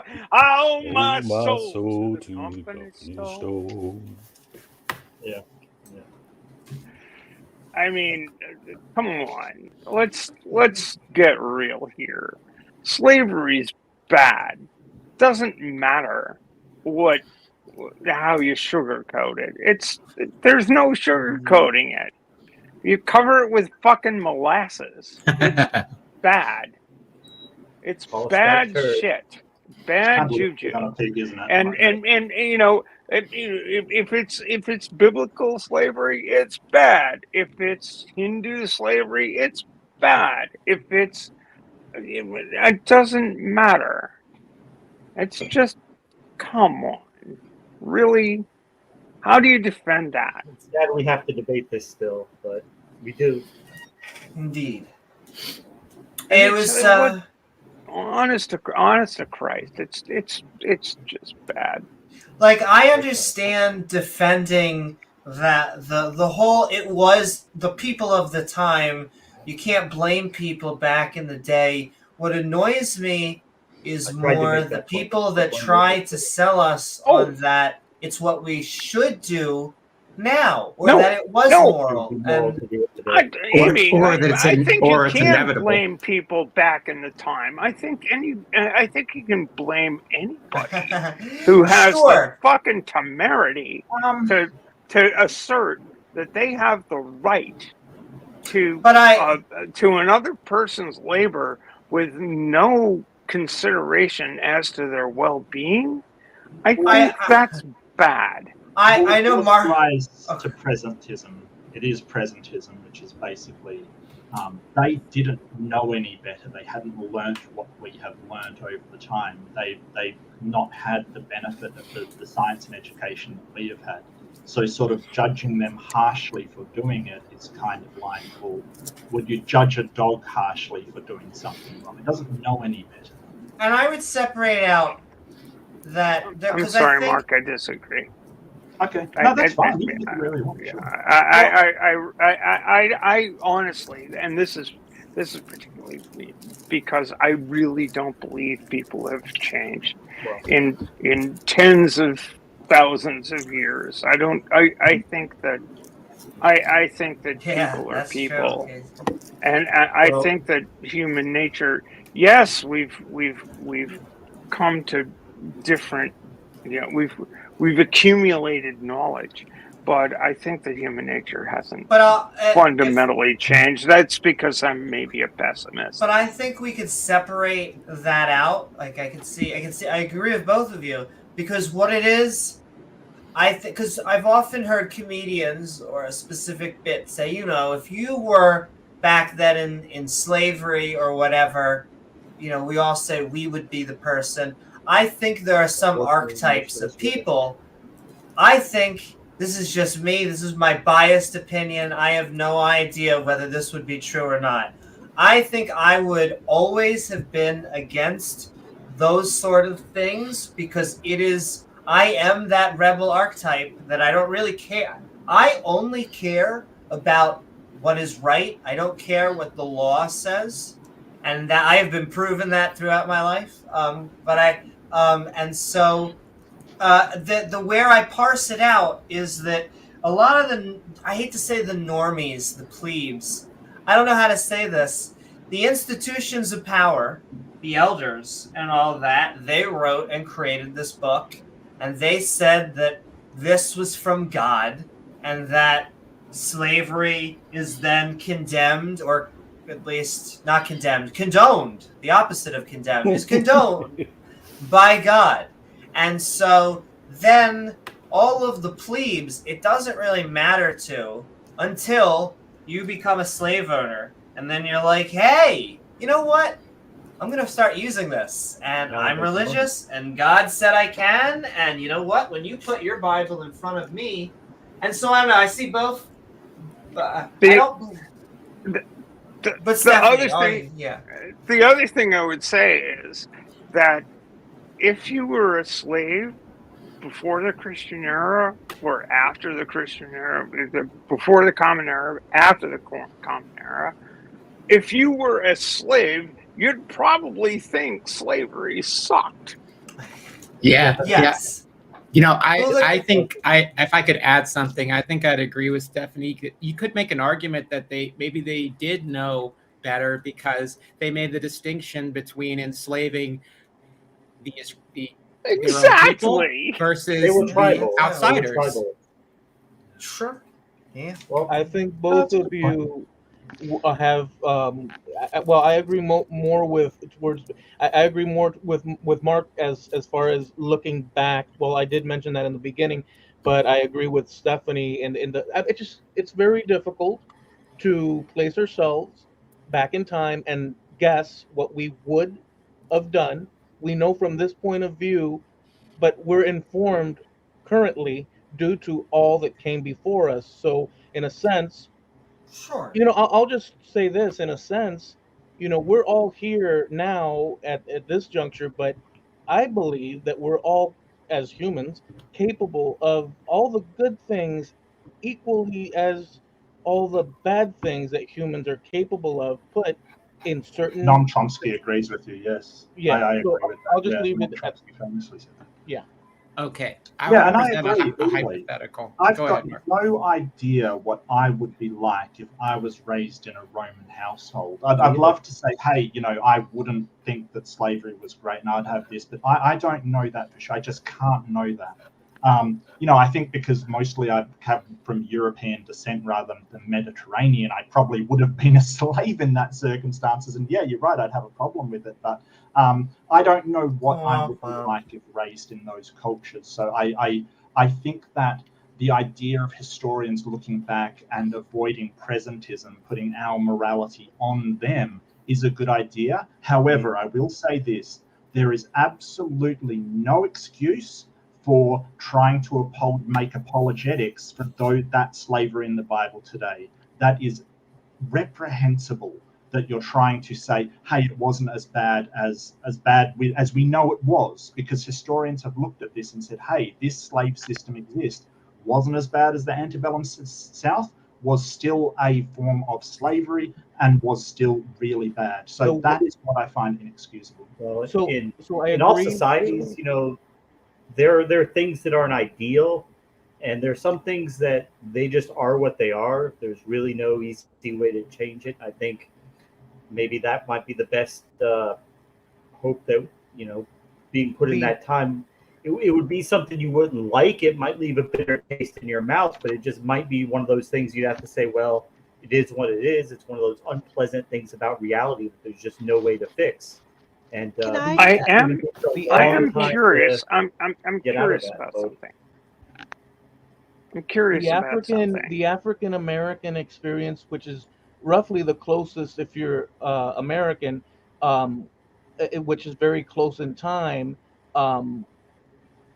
It was a very different scenario than, but similar in many ways than other things that came, and we have it closer to us in time to see the effects and whatnot. In a closer. I think that the wasn't. tricky. Well, let me just wrap this. It was something where your humanity was completely, basically, oh, you have this phenotypical and you have this, so you are not even a human. And throughout history there were atrocious scenarios, but there were some scenarios that were, and it doesn't make it an excuse or not, but there were scenarios that were slightly different. It's different in that you could go and petition, let's say, big deal from our point of view, but comparing all these things, which is hard to do, probably the most recent one is the most shocking one and the most devastating one. Before you go off on a tangent here, I No, just I'm want done. to I'm get it. done. Okay, thank you. I don't know how well I've thought out this analogy, but I think the issue comes up where the line between you didn't know and you ought to know is kind of blurred in these sort of situations. Right. I think now when you get into, especially things in the 20th and 21st century, there are certain cultural practices that I would say, okay, you ought to know that that's not good. You ought not to continue doing that. But there are things that are so psychologically ingrained in some people, just kind of based on their environment, that the level of culpability they have for their actions, I think it's less, not none, certainly still high, but less than if Mitigated. somebody were to do it. Yeah, exactly. I think AJ wanted to say something. Yeah, I'd like to present a hypothetical situation Go ahead, to the panel. So, if you were transported back in time, let's say that you're a citizen, like you're a landowner, and you have like 30 slaves and house servants. Would you free the slaves, or would you continue the lifestyle that you already have, assuming that you're coming from the present with all your current morals? I think that's. It's. That's like asking, Elon Musk, would he give up $100 billion? That's what I'm saying. I wouldn't. You know, I mean, it's you know, it's So and it's also the question of it's easier for a rich man to pass through. It's easier for a rich man to whatever pass the eye of the Camel through the needle hole. Yeah, blah blah Yeah. blah. Yeah, easier for a camel to pass through the eye of a needle than to enter the kingdom of heaven. It's a that's just what the hell. I mean, given your circumstances, would you give up your life of that you're the life that you've become accustomed to for something different? I mean, it's like there was the name's maybe not not.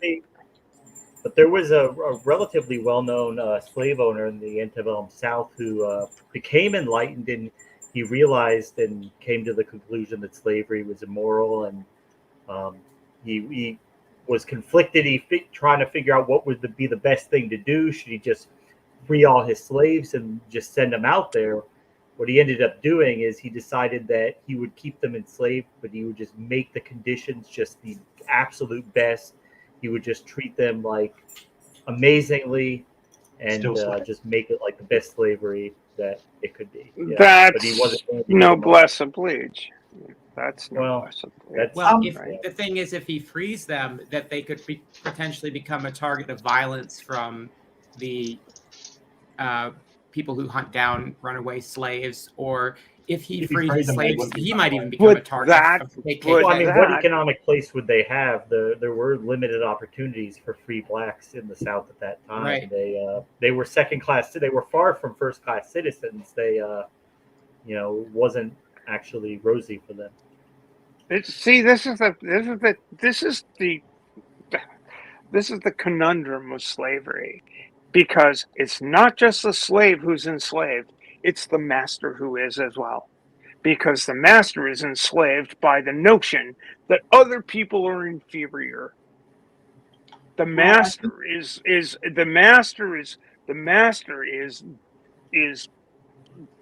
deluded by the idea that there is some inherent right of one person to dominate another. No, I don't.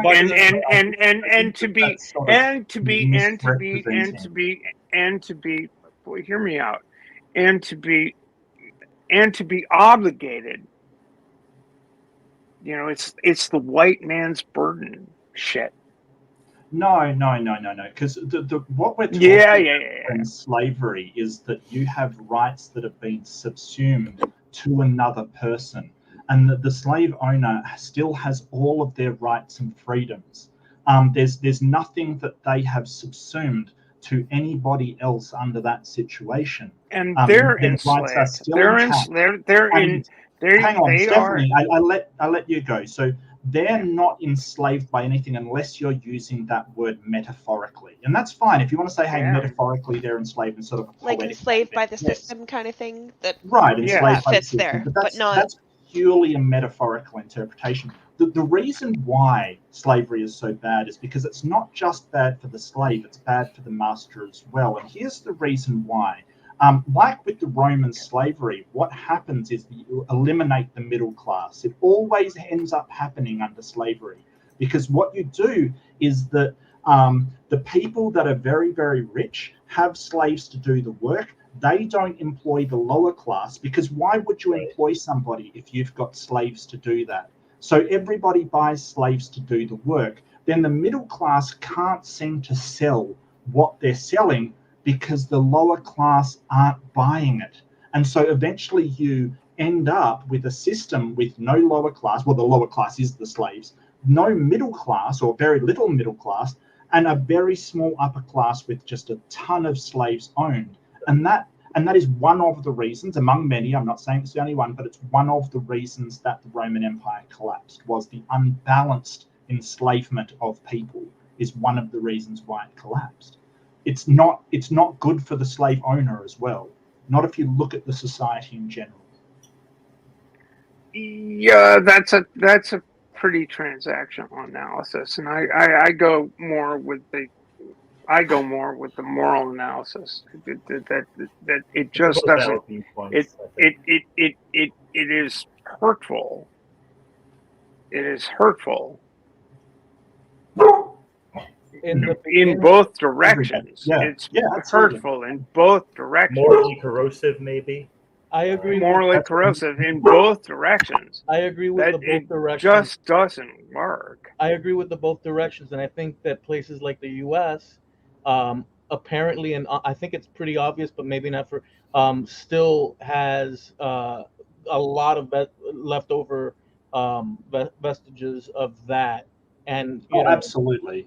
In fact, the entire world, the after effects of colonialism, with all its subsequent trappings associated, is still 100% baked into cultures throughout the world. It has been such a massive impact on our culture that the after effects are going to be felt generations and generations and generations into the future, and it's really important to understand. And generations and generations and generations into the past. I think that's very true. I'm sorry. Go ahead, Stephanie. Forgive me. No, you go ahead. I think it's very true.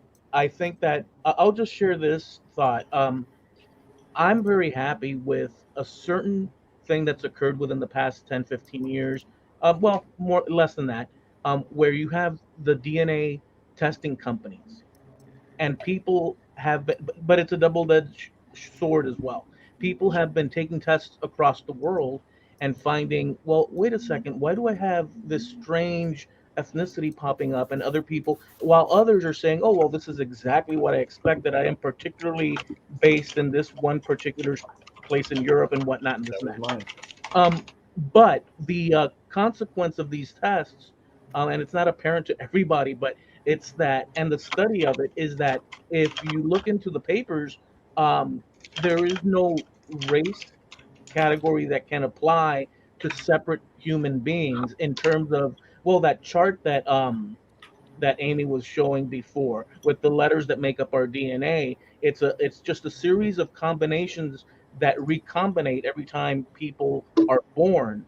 And when people are born, it's like spreading the same genetics across the world, and people have different looks according to when they stayed in one region for X amount of time. They develop certain traits, but that doesn't make them different genetically whatsoever. And that's all found online freely for anybody. But it will take a long, like Mark said, a long time, at least on that level. This is not speaking on the moral and ethical level that Stephanie was mentioning, where you shouldn't need any of that.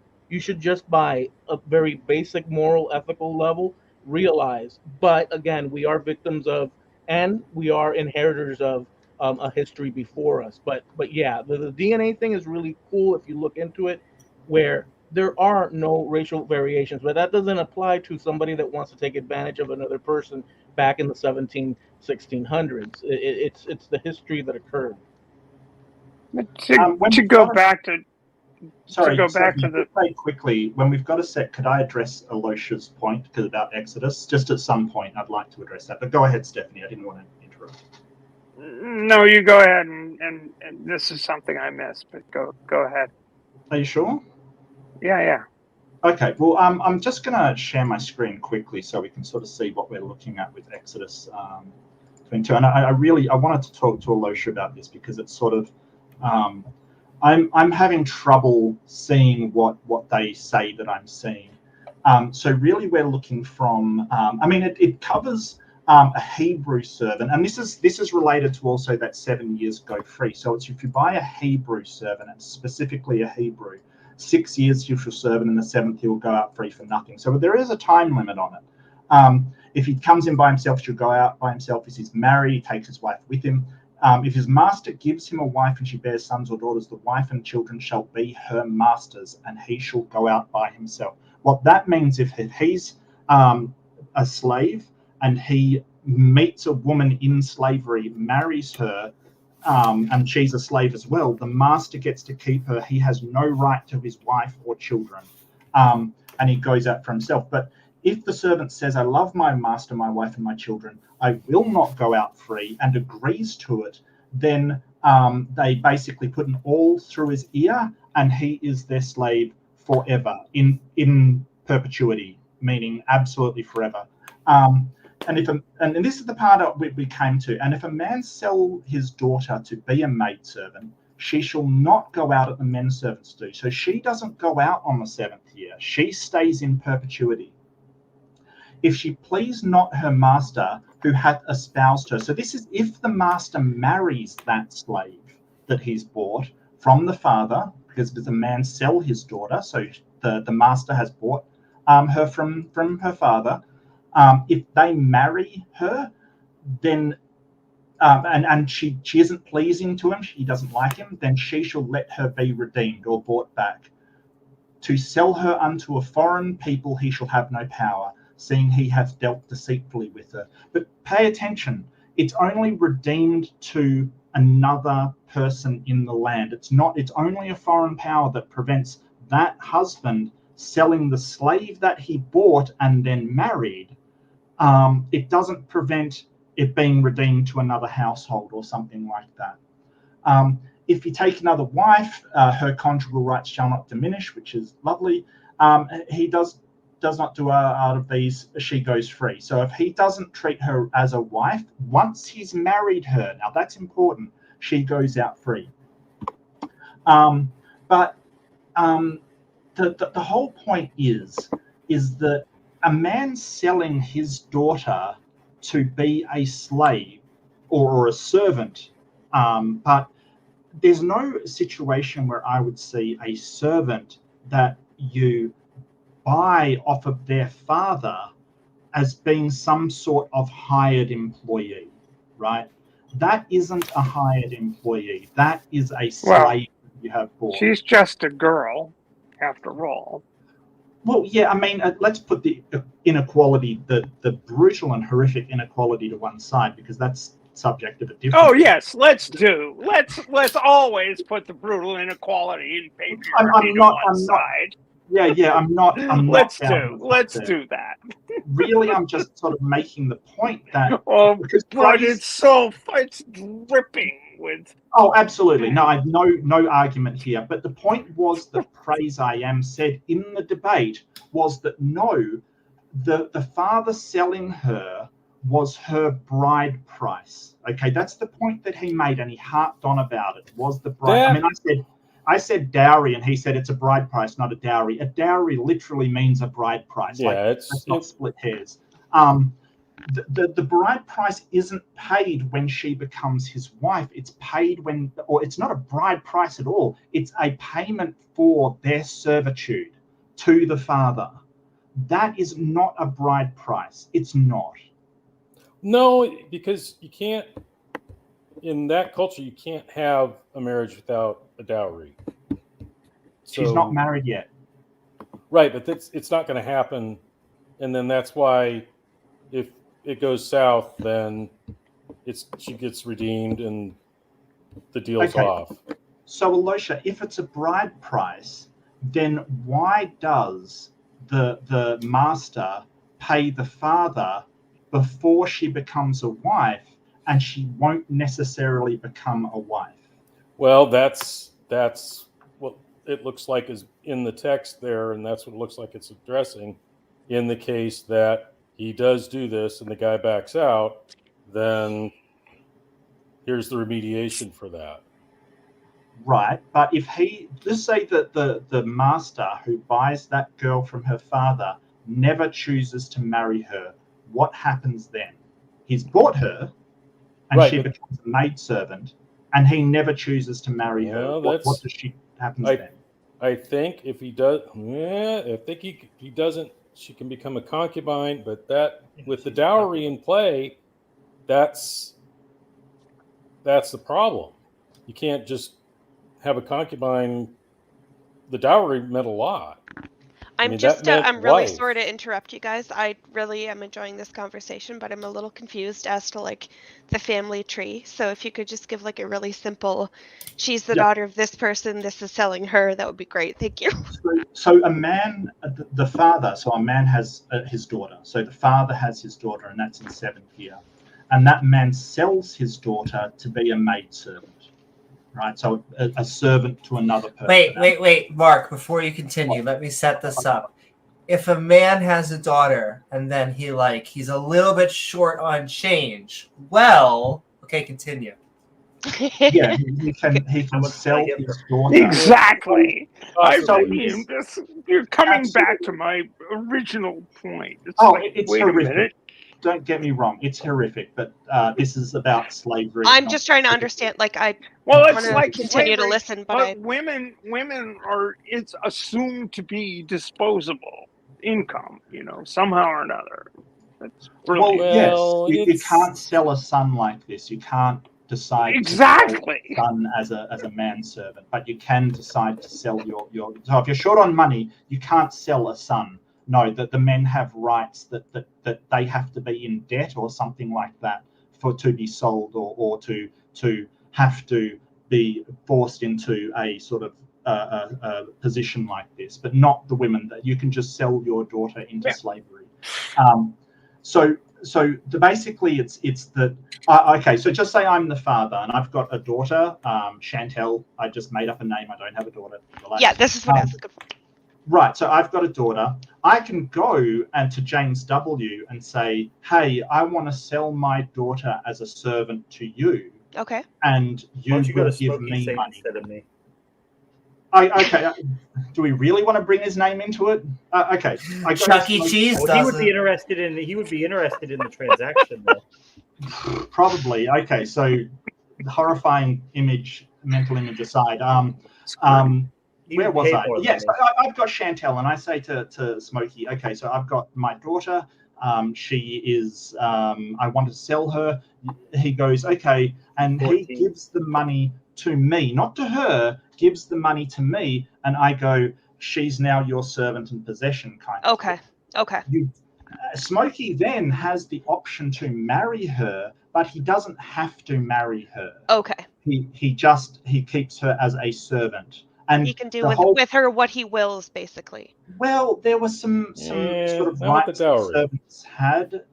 They couldn't be treated in certain ways, but the whole point is it wasn't like antebellum South slavery. I'll freely admit that.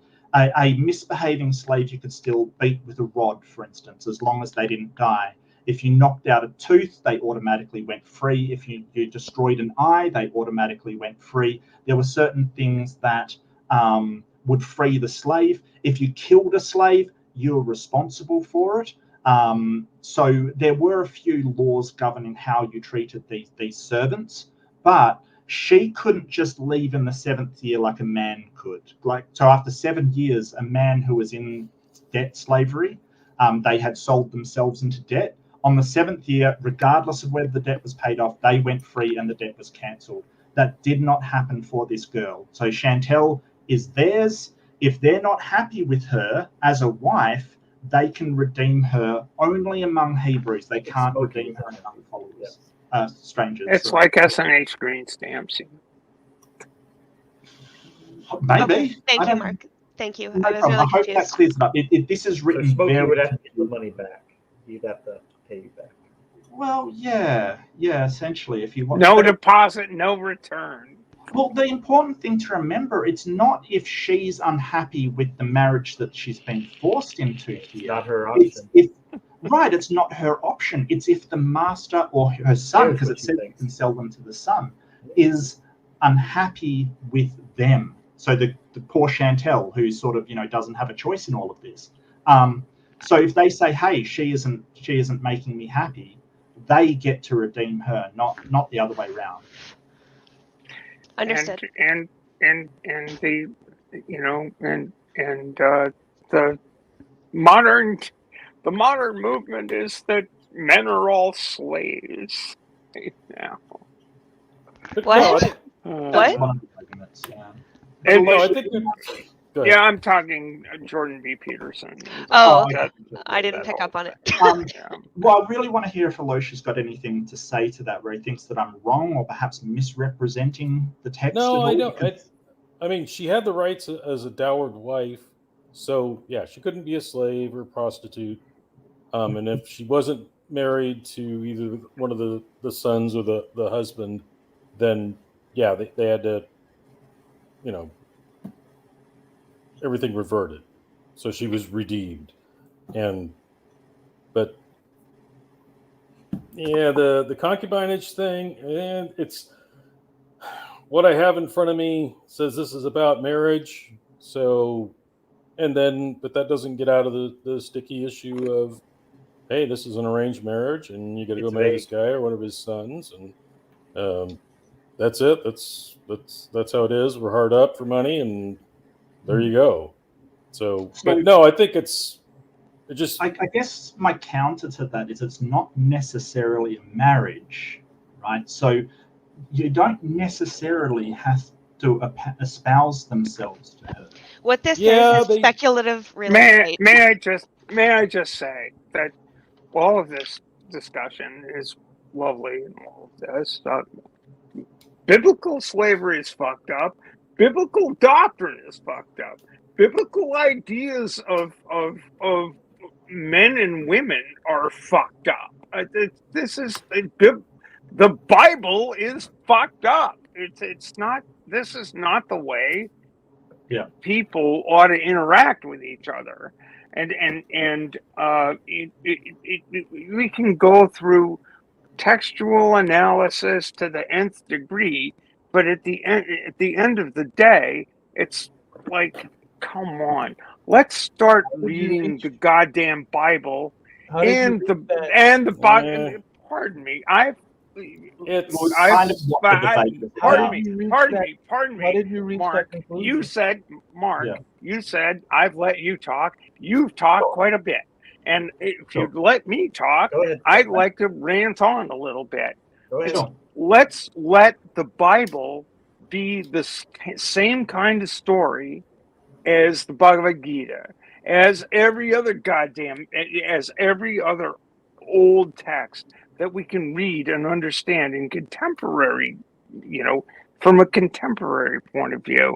Let's look at it as fiction, because it is. Can I interject, please, for half a second here? I disagree with what you would want it to be as far as in terms of, I would prefer that people do as they so please in terms of what they believe, think, and so on, under the umbrella of the modern world with the laws in place that we have and societies that we have with republics and so on and so forth, just as is, and that people happily can believe in what other people might consider fantasy, or what other people might consider space monsters or not, or what other people might consider reasonable and science-based, as long as the golden rules that we have established, due to the progress of time with all the collection of information and culture that we've inherited, I believe that people should just not damage, injure, create some sort of fraud against others to rob them of their goods. Those basic tenets that we already have established in the society. But as far as believing, let's let other people believe as so they choose. I acknowledge the problem with that. Well, can I just say something quickly? I understand where you're both coming from. I really do. However, the debate was about this today, kind of thing. So that's why we're getting into it, because it is biblical slavery moral? So that's what we're talking about. And it's because other people put power in this book is the reason why we have to talk about it. If I lived in India, I may be talking about the Bhagavad Gita and sort of railing against that, but that's not the society. So Mark, is your position that biblical slavery is moral? No. Okay. Not. In which case, you've made a good case as to how ridiculous the case for biblical slavery is. Yeah, I think most of us agree. I think you've made an excellent case, and looking at both the Hebrew and the English translation on my screen here, it's like, yeah, absolutely, it's completely ridiculous. Yeah, yeah. Well, I'm bringing it on to a larger a larger plane. This is but one piece of text in human history that we can, we could probably find as abhorrent pieces of writing in the Gitas or in the Vedas. We can find abhorrent stuff. I disagree that it's abhorrent. I disagree that it's abhorrent completely. I think we're looking.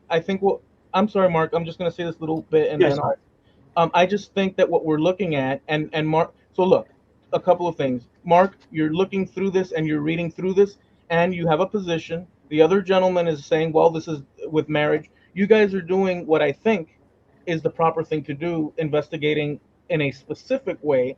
Although you're coming to, for obvious reasons, to both of you, including evidence, you're coming to conclusions. And I'm looking at this and saying to myself, well, this is a text that was trying to resolve within the culture that existed problems according to the boundaries that they existed and lived under. So I'm looking at this as just a matter of fact type document. The implications for the people involved, of course, were way different than me looking at it now. So I can't properly judge. But again, Eli, Umbrella. Let me just finish this one bit. Eli, Umbrella, let me finish this one bit. No, Eli. Let me just finish Eli. one bit. Let me just finish. Just let Eli finish. Umbrella-wise, let me just finish this one bit. Umbrella-wise, I of course agree with all of you, rounding home that the idea of slavery is just completely unacceptable. But I'm saying what you're doing now, looking at the text, I'm completely looking at it as a matter of fact, two people going back and forth trying to explain what's going on. And I'm totally fine with that. So I just wanted to share that. Eli, I just want to ask what other gentleman you were referring to. What? Me and Alicia. What? Me and Alyosha? Yeah. Me. Yeah, correct. Because we're the ones sort of disagreeing. But the title of the debate is biblical slavery morally good? I mean, so if you're sort of arguing of, was it a necessity at the time kind of thing? Yeah, I think maybe that's it was. probably. If you're arguing, was this thing culturally appropriate to their interpretations? Maybe, yeah. But what the problem is that you're sort of getting hung up on saying, oh, well, it was what happened, but is it morally good? And I say, absolutely not. When you have these situations where slavery exists, as I sort of pointed out before, the slavery isn't just bad for the slaves in that situation. It's also bad for the slave owners. It's also bad for the entire society. It actually, though their ignorance that it was a bad thing for all their society doesn't make it morally right. It's still morally wrong. Well, I mean, as a necessary evil and as largely an indentured servitude thing. Necessary evil, still evil. I know, necessary evil is nowhere to go, dude. They may have thought it was necessary evil, but I don't think it was a necessary evil. Well, I think in terms of in like in this passage where someone's obviously hard up for money or whatever their social situation is. We don't know. Yeah. Well, buddy, so you sell your daughter? Come on, really? Well, that's an arranged marriage, and that's okay in some cultures today. but Yeah, but for it's not okay. not for your Arranged daughter. marriages are not okay today. Well, not for your daughter. That's certainly not not in good. the West. Is If you look at a document today, United States currently, and you read a law in terms of what happens with murder, if a situation, so on and so forth, you would look 10,000 years from now and you would say, look, what I'm reading is horrific. Sorry, I'm going to stop sharing. Sorry. It's all right. But all that the law, if you take a law today, and 100 years from now, in some future civilization, they open up that document and they read and say, if you kill someone while under the trailer park and dig a hole and stuff them in there, and you read that and you say, look at this society, look what they wrote. Well, what's happening here with what you guys are doing, you're reading a document that was prescribing a solution to a problem, that guidance. Probably a really we would do the specific same thing problem, going forward, looking back 100 years from now, looking at some sort of random document, and we'd think, well, this society was a complete disaster. But I'm looking at it more of it's a document and you're examining it. That's all. Well, Eloy, I don't blame them. Right? But it's still morally wrong. And it's still wrong to try and justify it as a good action because of the time frame it existed in. It's the difference between blame and responsibility. I don't blame humans for doing bad things, but they are responsible for correcting them and responsible for learning from our horrendous mistakes. That doesn't make it any less of a mistake. No, it doesn't make it any less. If we can't call opprobrium upon the sins of the past, if we can't say that this way of approaching the enslavement of people is morally wrong, and we need to couch it in the term, and we need to make excuses for the terms of the time, then we don't make progress because we give permission to that same kind of attitude going forward. I disagree and agree with you at the same time, because here's the thing. Well,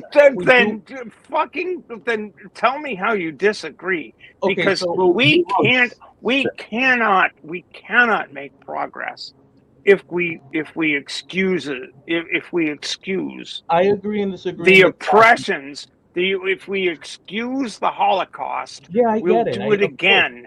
Yeah, no, but it's okay. That's a foregone conclusion. Of course, I agree with what you said as far as the morality of the yes. But what I'm saying is the other bit that you're not, or it doesn't appear. So you're not giving enough. In my opinion, this is just my opinion, and of course, what does that matter except to me? But I think that a blend of what you're saying and what, and as an example, Mark and the other gentleman, Aloysia, we're talking about by dissecting the document, whether they come to one, they're looking at a specific document. So think of an Egyptian person, somebody going to Egypt and finding some document, some scroll or parchment, and they look at it and they say, well, this is just horrible. Well, there's nothing learned there. You have to take it in various different routes. You have to look at it, examine it. Go ahead. But it's not. But the thing is, it is horrible. Yes, slavery is horrible. The Egyptians were known to enshrine their servants. Like, so when the pharaoh died, they killed his servants and buried them with him, so he would have servants. We don't want to do that anymore. Yeah, and I totally agree with you, Steph. That is morally repugnant. It is wrong to do that. It's not morally good. We don't just say, hey, because that was the thing that they did at the time, that's perfectly fine. No, that's not perfectly fine. That's not cool. Right, nobody's saying that, though. Do you understand, though, Mark? Do you get my balance point? I don't get what you're talking about. Okay, because while I don't, look, I want to clarify. While I don't blame the people for doing what they did, right? I don't say, hey, those people are disgusting, horrible, evil humans because they acted according to their culture. We can do better. That's irrelevant, Stephanie.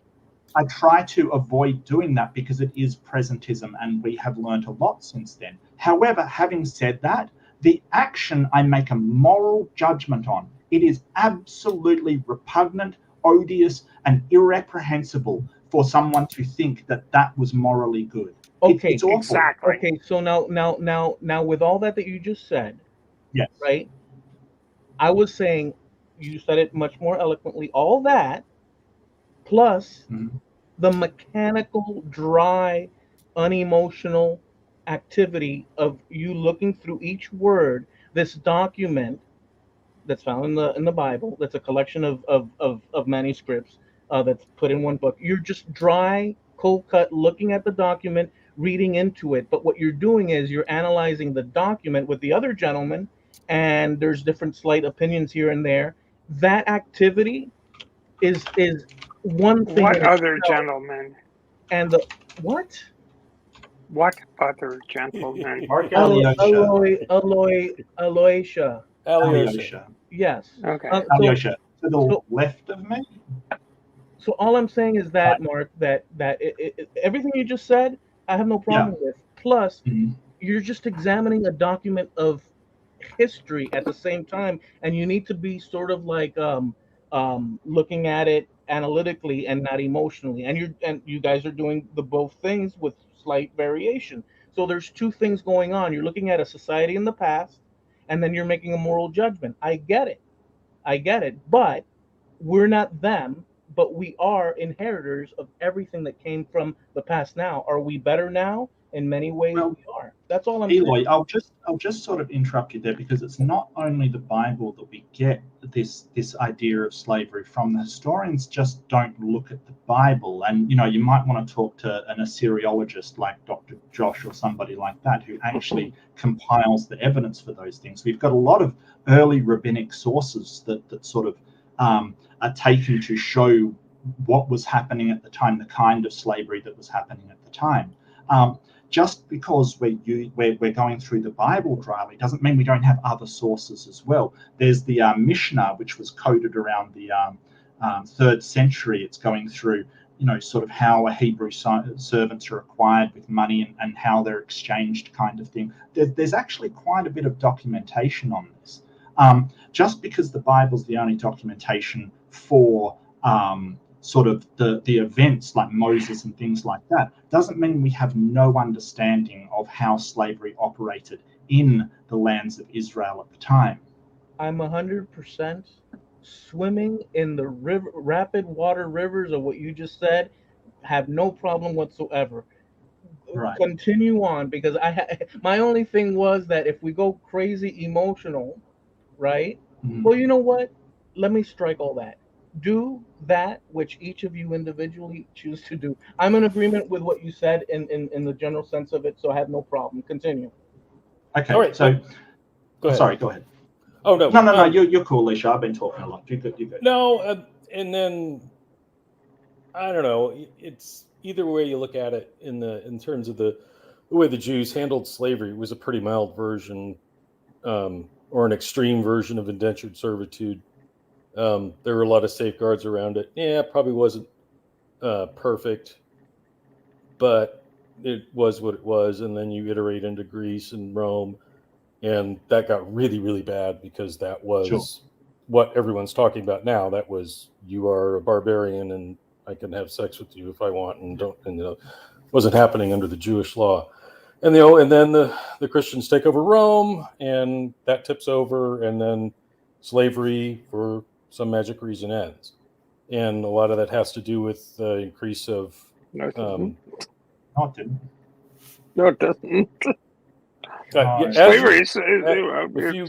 If you go from 600 to the Middle Ages and all that, you end up with serfdom. You end up with forms of indentured servitude. And obviously, there were exceptions to the rule and all that, but that was 16 tons. What do you get? I'm going to go back to when I came into this. So the first emperor of the Eastern Roman Empire was, of course, Constantine, right? He was the first Christian emperor. Sorry, I should say. That was the Byzantine Empire. Now, slavery was changed a lot into sort of, I think it's the 4th century CE when Byzantine was happening, but there was still slavery, Alyosha. Sure. No, but by It the didn't time vanish. you arc over into the late Middle Ages and all that, you see this, it dissipates. And then you see a resurgence of it, during the Enlightenment.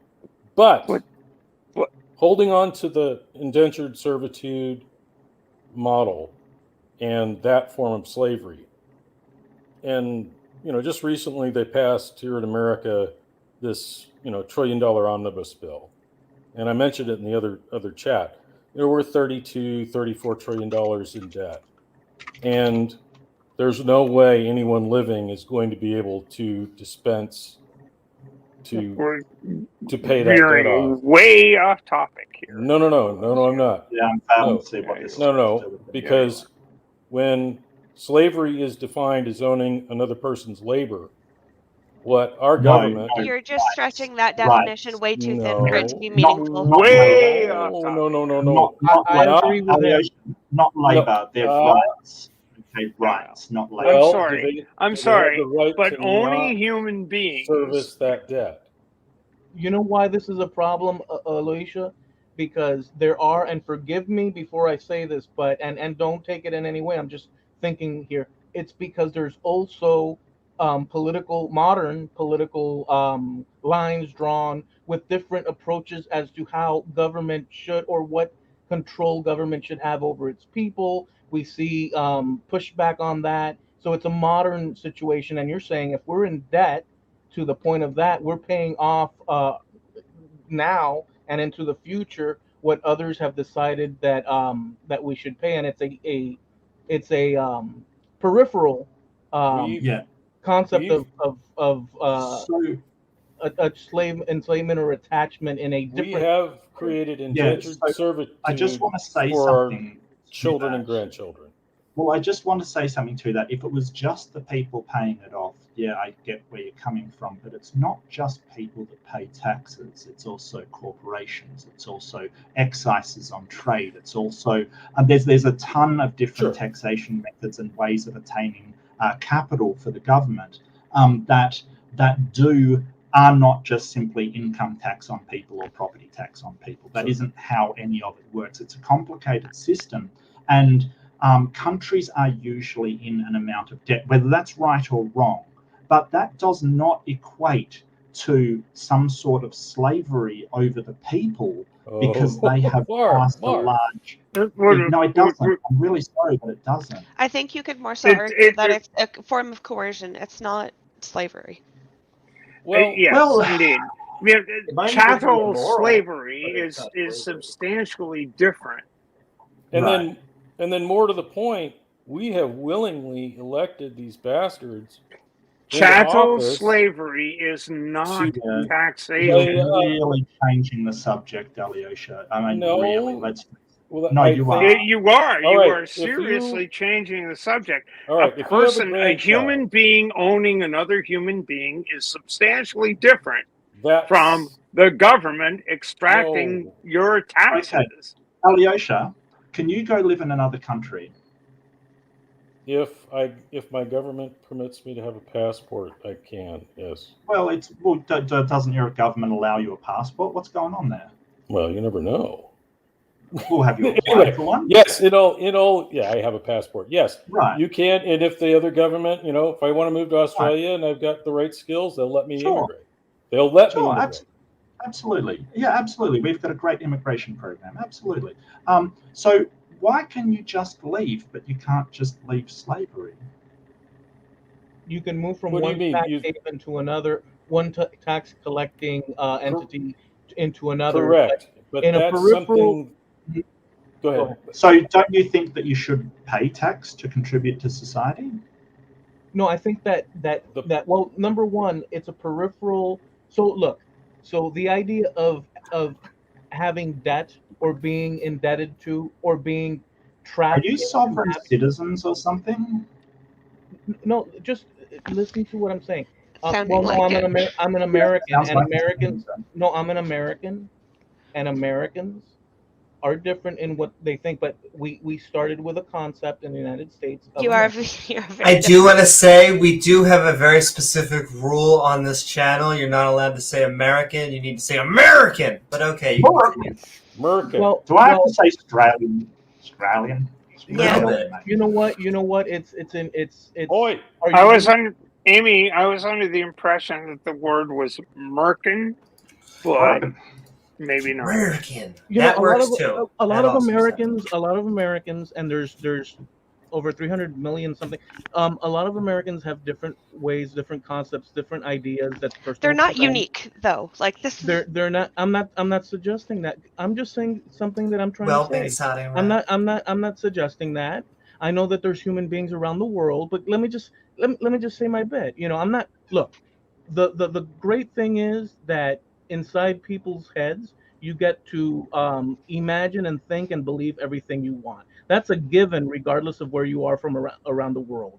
These different countries have laws that are not very greatly different, like you're suggesting, than one from the other, but they do have differences and variations, and there's also cultural variations. United States is very big.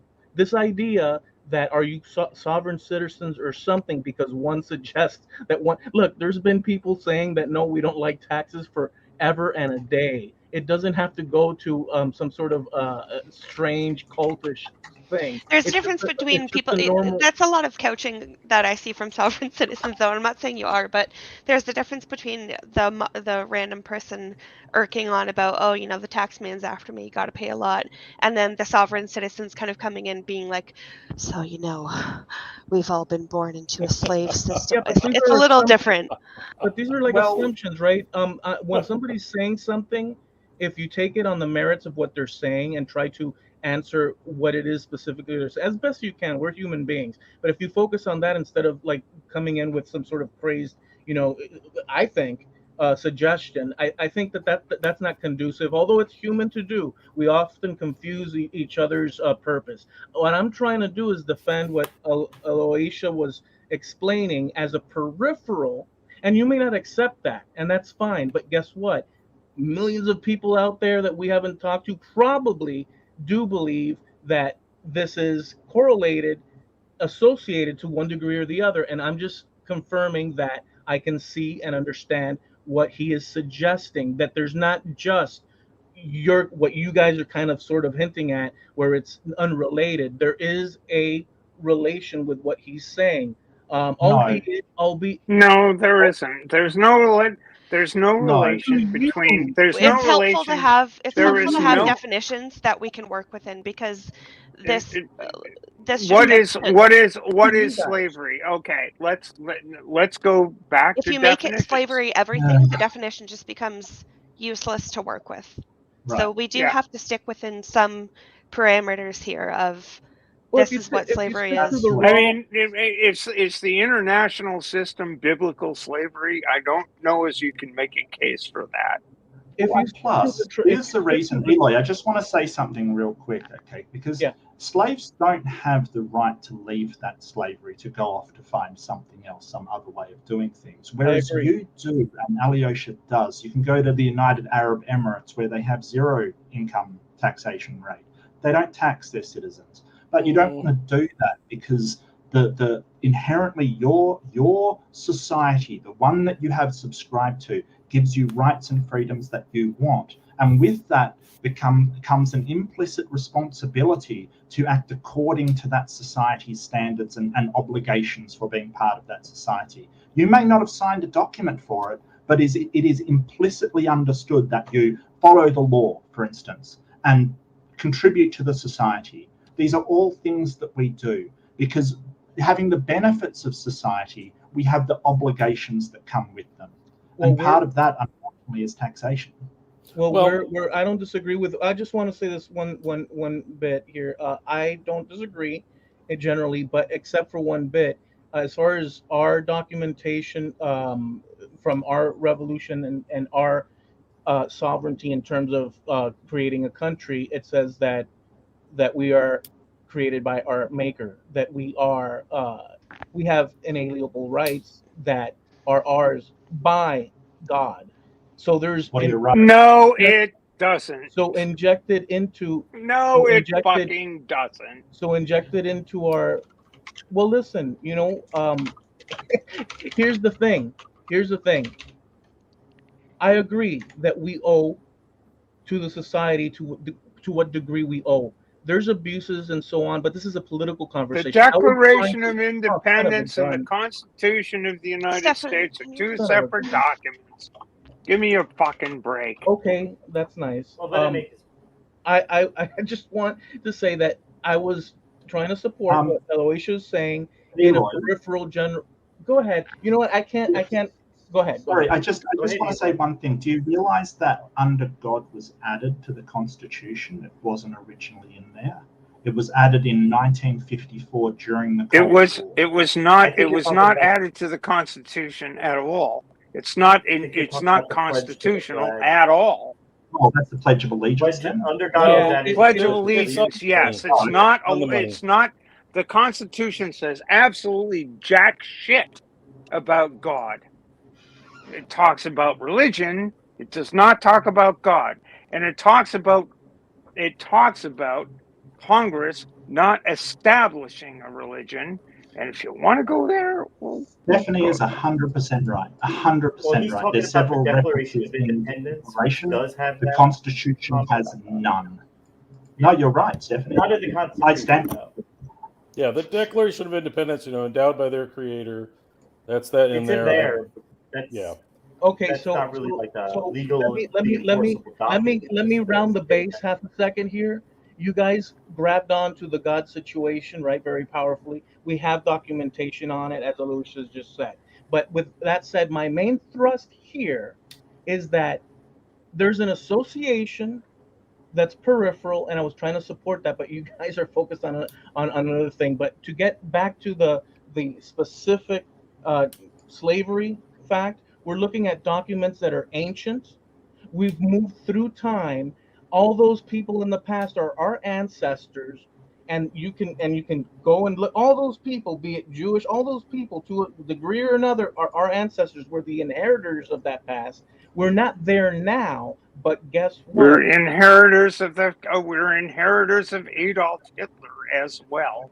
I think you're really We're trying to imply inheritors of Genghis sorry, I was Khan. trying to make a salient point. We're Never not going to mind. burn down society to rebuild something new with forgetting the past, because we'll repeat the past. We're looking at documentation. We know that slavery. We know that slavery is wrong. Okay, but to crap on the past willy-nilly, which a lot of people one's love to doing do. that. Nobody's cracking on the past willy-nilly.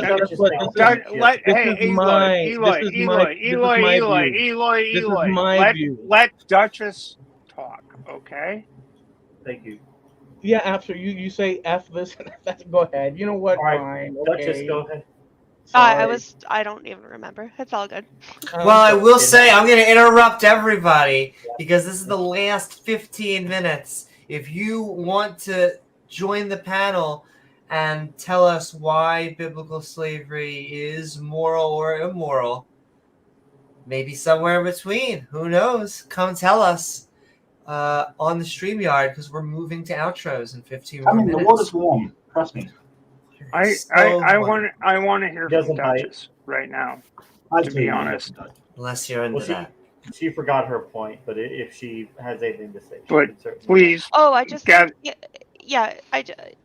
Eloy, I think nobody's cracking on the past. We can still analyze it and look at it through our own lens while not kind of passing our judgment onto them. We can still understand that what happened is bad and not assign this huge level of culpability. There is still some, don't get me wrong, a whole lot, but we can make that, we can do that as normal, rational thinking people. So I think you're rational on saying that. I agree with like 99% of what everybody's been saying tonight, except that I'm worried, or kind of a little bit it's a little bit worrisome to just toss out the baby with the bathwater. But I refuse to say that the Hebrews were evil, the this and that.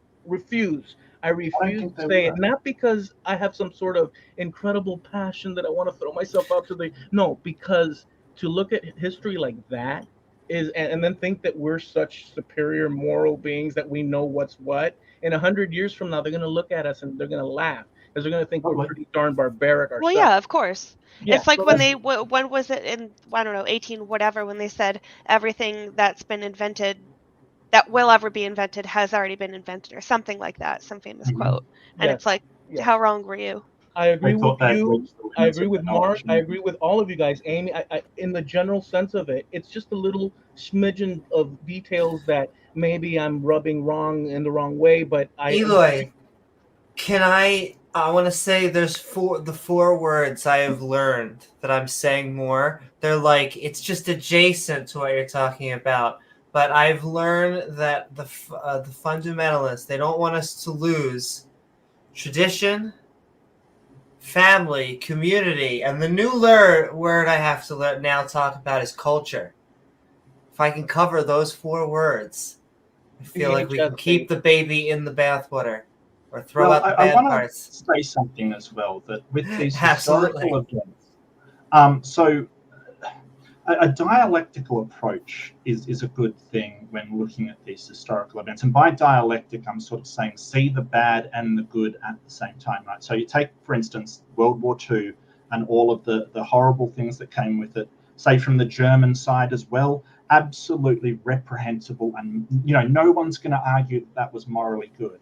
However, they were really good at rocketry, and our rocketry would not be where it is today if they weren't so good at it. That's just a fact. What's rocketry? That doesn't rocketry, making rockets, the space program, shooting shit into space. Oh, I'm sorry. I thought maybe it was an accent. No, that's I'm fine, sorry. that's fine. Go ahead. Just blame the accent. That's okay. Everybody else does, trust me. And technically speaking, Mark has to work on that accent day in, day out, because he does not exist. He is a massive Yeah. big show. Continue. I've done a lot of work to make this accent completely incomprehensible to everybody. Okay, just acknowledge that and let's move on. Anyway, right. So the V2 program and stuff, like it was an amazing advance in science. That doesn't excuse the things that they did. It's still morally bad. It doesn't mean that every single German scientist was evil. It doesn't mean that every single German person was evil. But the things that they did were still morally absolutely reprehensible. You could say the same about America with dropping nuclear bombs on Nagasaki and Hiroshima. Morally reprehensible, but it did advance our knowledge of nuclear physics. Like these things, you can't look at these things and say, the events are bad. No, the things that people did were morally bad or good. It doesn't mean that nothing good came out of them. And that's just life, I'm afraid. Yep. And Mark, to add on to that, this is why I said I don't think that humanity has really changed a great deal since the species, since Homo sapiens walked the earth. I think we've increased in knowledge, we've increased in forms of compassion, but we've always had compassion. We've always had the capacity for being better, for apprehending our goodness. I agree with that. I wouldn't agree. I think we've changed dramatically. Yeah. Like our lifespan has almost tripled in like not that long amount of time. That's huge. That's like, true. have you ever seen that in any other species? And even just the technological leap. Like, I feel technology, especially even in the last 10, 15 years with the advent of social media, I feel like social media has changed our species as humans drastically, maybe more so than like any other. Great minds. I tell you, Dash, I was just about to sort of make reference to the internet and the way that Yeah, we sorry, go. communicate. I just over want the to entire world. agree and disagree with both of you. We've always expanded our ability to communicate with each other. Sure. And we've expanded our ability to empathize with each other. Yes. But along with that, we have maintained this instinct towards antipathy. I say, give me a sec, okay? Sorry, I thought that we've maintained this ability to have antipathy, to have resistance to understanding one another.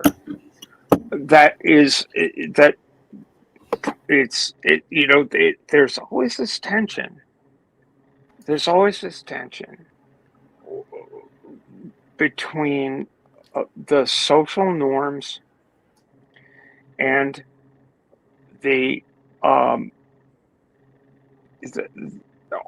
and empathy. I mean, we've gone through phases of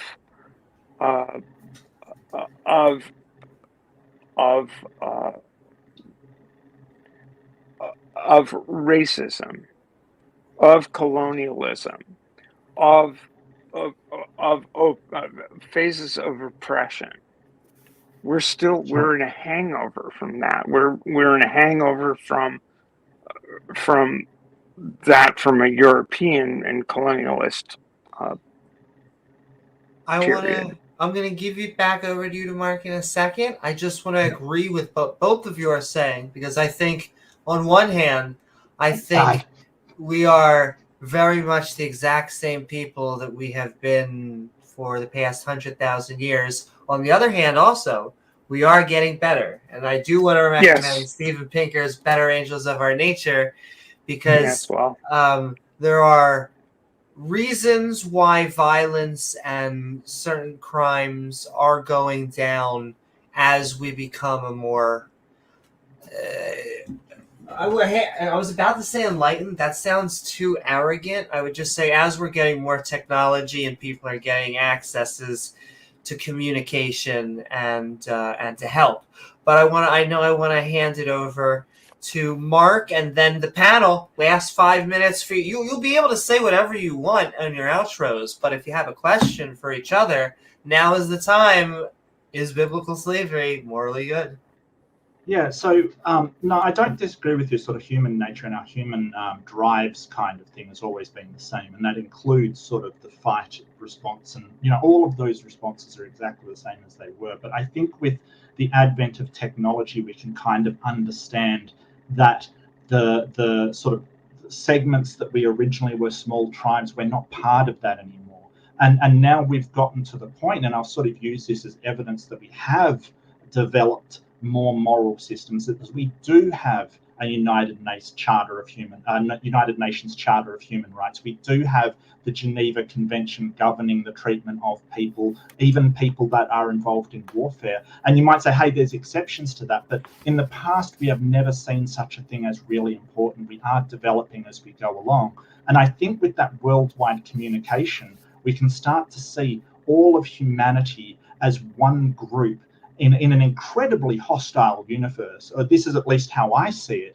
that all of humanity is one small group in an insanely hostile universe, and that our best way to survive and thrive, become happy, is to all work together for that goal of making humanity's well-being the best it can be. I think that those kind of moral systems have been developed over time. They haven't come out of nowhere. They've come out of the mistakes that we've made, including the slavery in the Bible. We've realized that's a horrendous mistake. The people from the South using that Bible and using the Bible against slavery, I might add, so they're both for and against slavery. We've learnt from that to say, hey, this is so bad for humanity in general, that we cannot allow it to happen. And I think that is different than just taxation or whatever. I think we're talking about two things when we're talking about slavery and taxation. But Stephanie, I agree that our drives and the sort of things that make us human are the same, but I disagree that we haven't progressed. I cannot disagree enough. I'm sorry. Okay. So I want to talk to. Yes, no, there is no defense of biblical slavery, because we have, as Mark said, progressed way beyond that. But It's a continual struggle. The things that you cited, the UN Declaration on Human Rights, these are things that are that were declared, but they're at risk. They are things that are continuously at risk. They've been at risk, and this is why they've been at risk forever. You know, it's we can go from the Magna Carta to the U.S. Declaration of Independence that's been cited, or the Constitution. All of these things are human constructions that can be remanded by further human constructions, which are retrograde. The impulse towards, you know, that King cited the verse that the arc of the moral universe bends towards justice. Well, only if we help bend the bow, only if there's strength enough in us to bend the bow in that direction. It would be. I don't have a God belief. I have a human belief. I believe in the capacity of humankind to bend the bow and string the bow and aim the arrow towards justice and human kindness. And, you know, as I look at what is happening it's only, what, 12 days into 2012? And in, I believe, 20 legislatures, there are bills that would make me an illegal human being. You know, that would make my life invalid as a trans woman. And I believe that the only hope that we have is with each other. I need people to fight for me. Right, man. I think that. And if you won't do it, then step off. I will keep on saying that what the religious people, not the amazing individuals, but the people with hate in their hearts, when they try to use that word that we are degenerates and reprobates and all this for being LGBTQ, I always see it as some sort of projection. It is actually that their hate is degenerating on society. It kind of poisons it. It is something that it's actually a strength of, I used to say the West, of liberal, I'm starting to say just of secular society, of society, is the strength of society to protect minorities, women, and the LGBTQ. And it's actually what makes us strong. And so that's why they hate us for it, because it's not just the LGBTQ, but it's all our allies. We have convinced, I think, a good amount of everyone else to be on board and stand side by side with us. So with that, we are all going to go to our outros. But I think Stephanie, like I said before, that this conversation is being recorded. Is this We're in trouble. Soros? The NSA? Soros? The NSA? Yes. But we are moving into. I'm so sorry, Stephanie. Is that the Tennessee bill that I'm reading about here? Is that the Tennessee one? Pardon? Or a different one? Well, I'm just trying to find that bill you're talking about so I can sort of reference it. I think she said it's in a number of legislatures. so throughout multiple states, there or is it a one in federal? Yes, it's throughout Stephanie, multiple states. The okay. most recent one was in Oklahoma, which would Still on basically transgender. it would outlaw any transgender healthcare at What all. they're trying to do is they're trying to stop kids from getting any type of healthcare. No, this is James. This is beyond kids. This is like that's where they're no, you starting a can't lot do of it. it, but that's not where they're going to. Well, that's where That's they're how starting a lot of it. But there's a literal bill that would prevent in Oklahoma that would prevent any health care for trans adults and children. I think the courts Well- would have a big problem with that. I think denying people. Yes, there is a big problem with that. Well, we are going to go into our outros, and Stephanie, you are actually going to be starting us off. We have been midnight ranting on is biblical slavery morally good, and we have been having a lot of fun as we move into our outros.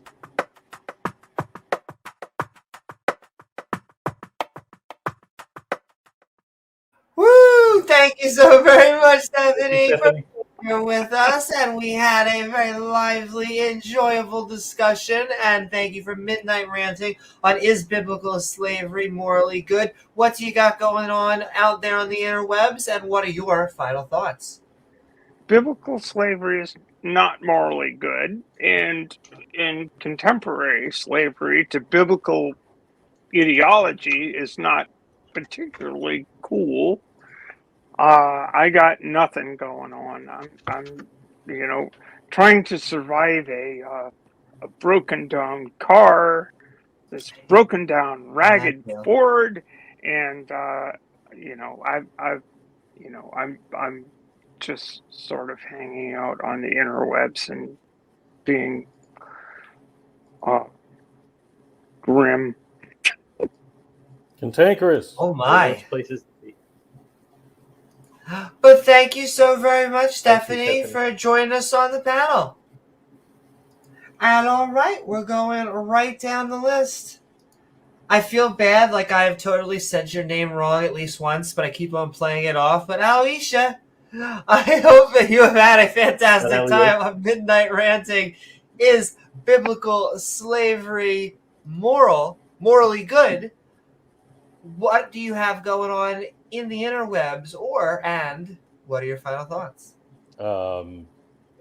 Biblical slavery, I think it falls mostly into indentured servitude. And I'm going to haunt Mark's channel. I still think, and if he doesn't like the national debt thing, then we could do consumer debt. But I don't think we've solved the indentured servitude problem. And that's probably a necessary evil to any culture. But yeah, for another time. And it was just great to be able to get a word in edgewise over here. Thanks for coming on to the channel. We always welcome Christians. More next time. It's like 20 after 11 in Alaska, and I'm going to bed. Oh my! Well then, I hope you have a fantastic night. And it was lovely having you on. And you actually set us up. You set me up great because just by coincidence, Mark Reid, we have been midnight ranting on is biblical slavery morally good? What you got going on the interwebs, and what are your final thoughts? All right, bye guys. See you, Aloysia. Take care. It was really good to talk to Aloysia, and Eloy was fantastic to talk to as well. Stephanie, fantastic to talk to you, and Duchess, never met you, but it was great to meet you. I hope to hear more from you because you had some really good points in there that I really agreed with. And Stephanie had some really good points that I really agreed with. I found I agreed with something from everybody tonight. Though I want to sort of just reiterate that just because something's indentured servitude and you're sort of forced into that position doesn't make it right. It's not right to put somebody in that position. And I don't think that indentured servitude and having to pay taxes are the same things. They're very, very different. Indentured servitude is where you don't sort of make a wage and that you're working for sort of, you know, housing and board while being charged for those things. It's a very nefarious type of slavery that basically puts you in a position where you can never get out.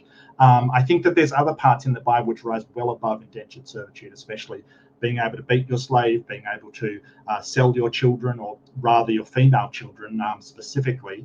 And Stephanie's right. The whole way that women are treated is absolutely repugnant in the Bible, and that's an entire other arc of why the Bible isn't moral. I'm currently finding out about these state legislations, and quite frankly, they're kind of really disgusting and disturbing. Why can't we have the same rights for people? The right to healthcare, the right to,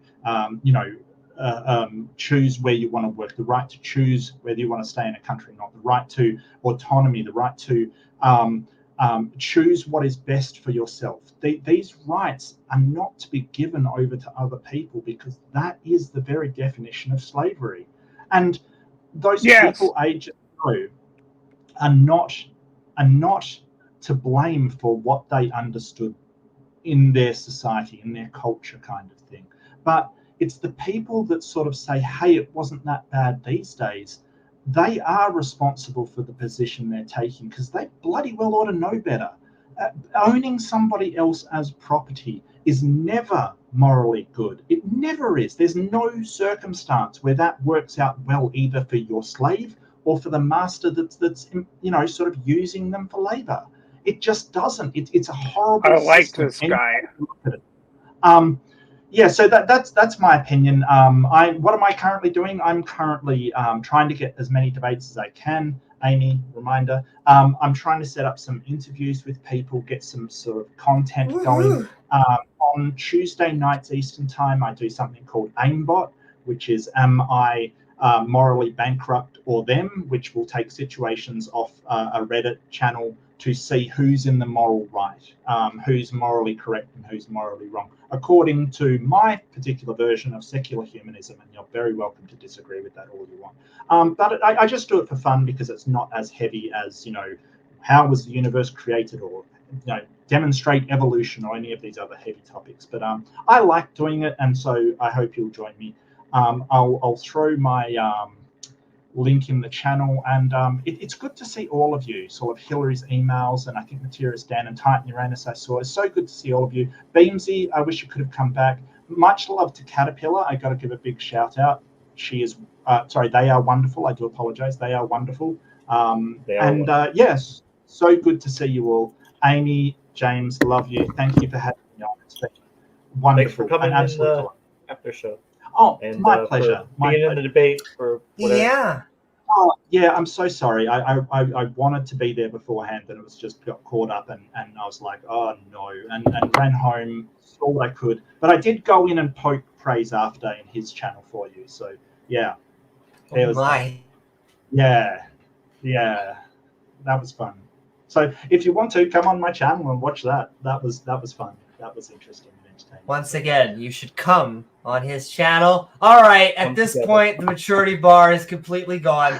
Thank you so very much, Mark. What can you expect? End of this show, it always is. Like, why would anybody expect anything different? Let's face it. Exactly. I like to feel like we have a low bar to kind of hit, and that's what we have to aim for, those type of standards. And so thank you so very much. Mark Reid not only can read, but we were rated by Mark Reid.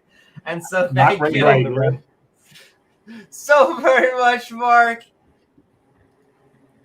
Eloy, we have been Midnight Ranting on Is Biblical Slavery Morally Good? What do you got going on the interwebs, and what are your final thoughts on the topic itself? How dare you? I can't believe you'd say something so daring and yet so true. Sorry. I mean, oh no, that's okay. I do it a few times a podcast.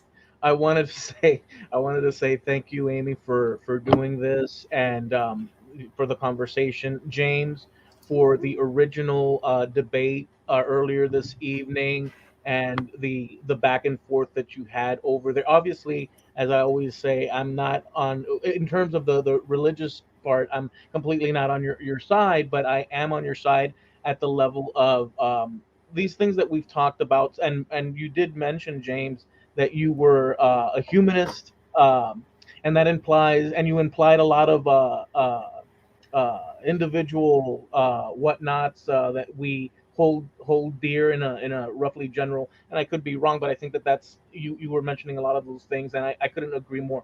As far as the issue of, is biblical slavery wrong, from my point of view, currently alive in the 21st century, that and any slavery is inconceivable to me as anything that's palatable in this world. However, if I was looking at it from a, I guess you'd say, studying it or I'm looking at something that happened in the past, and I'm quite aware that these situations, not to limit or reduce the act of slavery, but looking at it as all these things happening in a progression forward through time, and we've arrived at where we're at. So I don't want to minimize all of history and think that I am superior than those that came before. So I look at it as well as a document of people, Hebrews, Jews, trying to figure out to solve certain problems within the reality that they lived in, for better or worse. That said, completely disagree with slavery at every freaking turn. And I want to thank you guys for having these conversations. I am thankful, and I wish you so much all good things always. Woohoo! Thank you so very much, Eloy. Can I just quickly throw a Appreciate you hand coming grenade on, of being a a part of question? Just Eloy, one question. Think about it while we're off and come back. Would God have known it was wrong at the time? Oh yeah. Well, here's the thing. Dun dun dun. Here's the thing. You're not a believer necessarily, as far as I'm aware. I don't know the specifics. I am. Good guess. I don't think that. I'll put it this way. I believe that God, the Creator, our standards of what we think is moral and not moral is neither here nor there. Today, yesterday, tomorrow, or ever. In that, if God created us, whatever His rule is His rule, and if it's not palatable to you or I, so be it. So on that level, now I don't expect you to believe that. That's why I hang my hat on individuals believing as they so choose, and the forward progression of time allowing us to, as a society, arrive at situations where we agree not to kill each other and so on and so forth. So it's a little bit more nuanced, but that's what I believe. And I thank you, Mark, for all the conversations you had with the other gentlemen, which I really did like that you broke down all that writing. So I'll just leave it at that. Thanks, Eli. I really enjoyed talking to you. Sorry, go ahead. Thank you so very much, Eloy. Not at all. I thought it was a great panel. I really do want to thank the entire everybody that One of the joined better us discussions tonight. we've had in a while tonight, actually. Yeah. Exactly. It also, it just makes me curious what Praise's stream was like. It'd be interesting to view a comparison. I guess Mark kind of suggested the other Christians were suggesting kind of a fire zone. Yeah. Use the word rowdy. Rowdy is the word I would use. I don't know if Alois will back me up on this, but rowdy is what I apologize for my rowdiness. Oh no, we James only allows me to say this once a podcast, but they who control the spice control the universe. But well, this yes. is true. Oh, I thought you were going to say something else. Oh my, I can only imagine, but hopefully my eyes are starkly blue, Amy. Oh my. Now we're starting.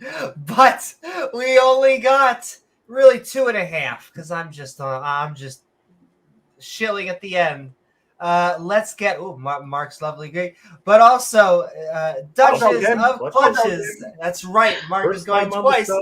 But that's right. It was lovely having you on. We have been midnight ranting on is biblical slavery morally good. If you got anything on the interwebs, now's the time to shout it out. Or what are your final thoughts on the topic?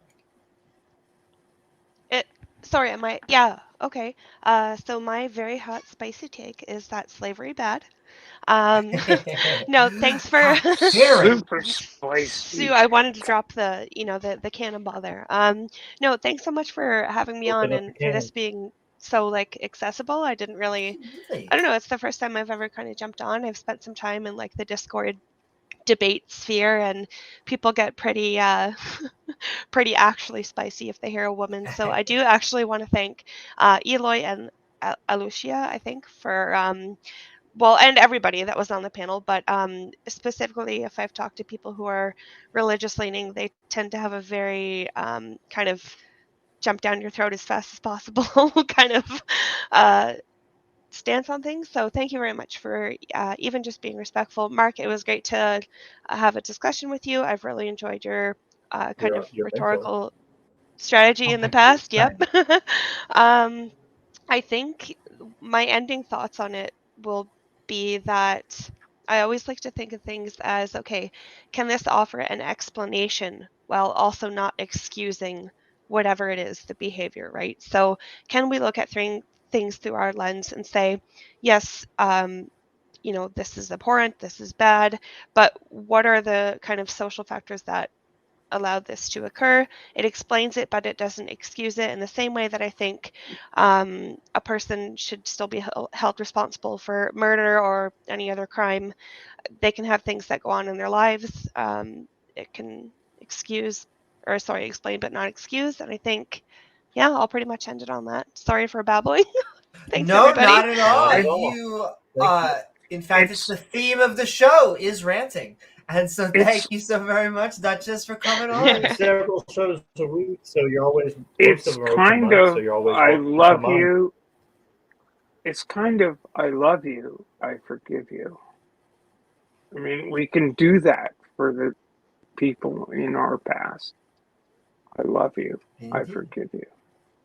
And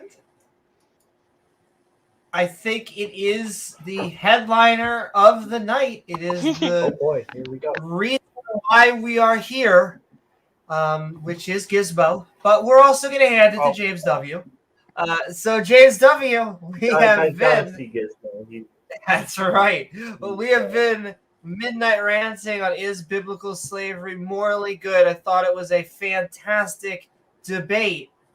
And what are your final thoughts?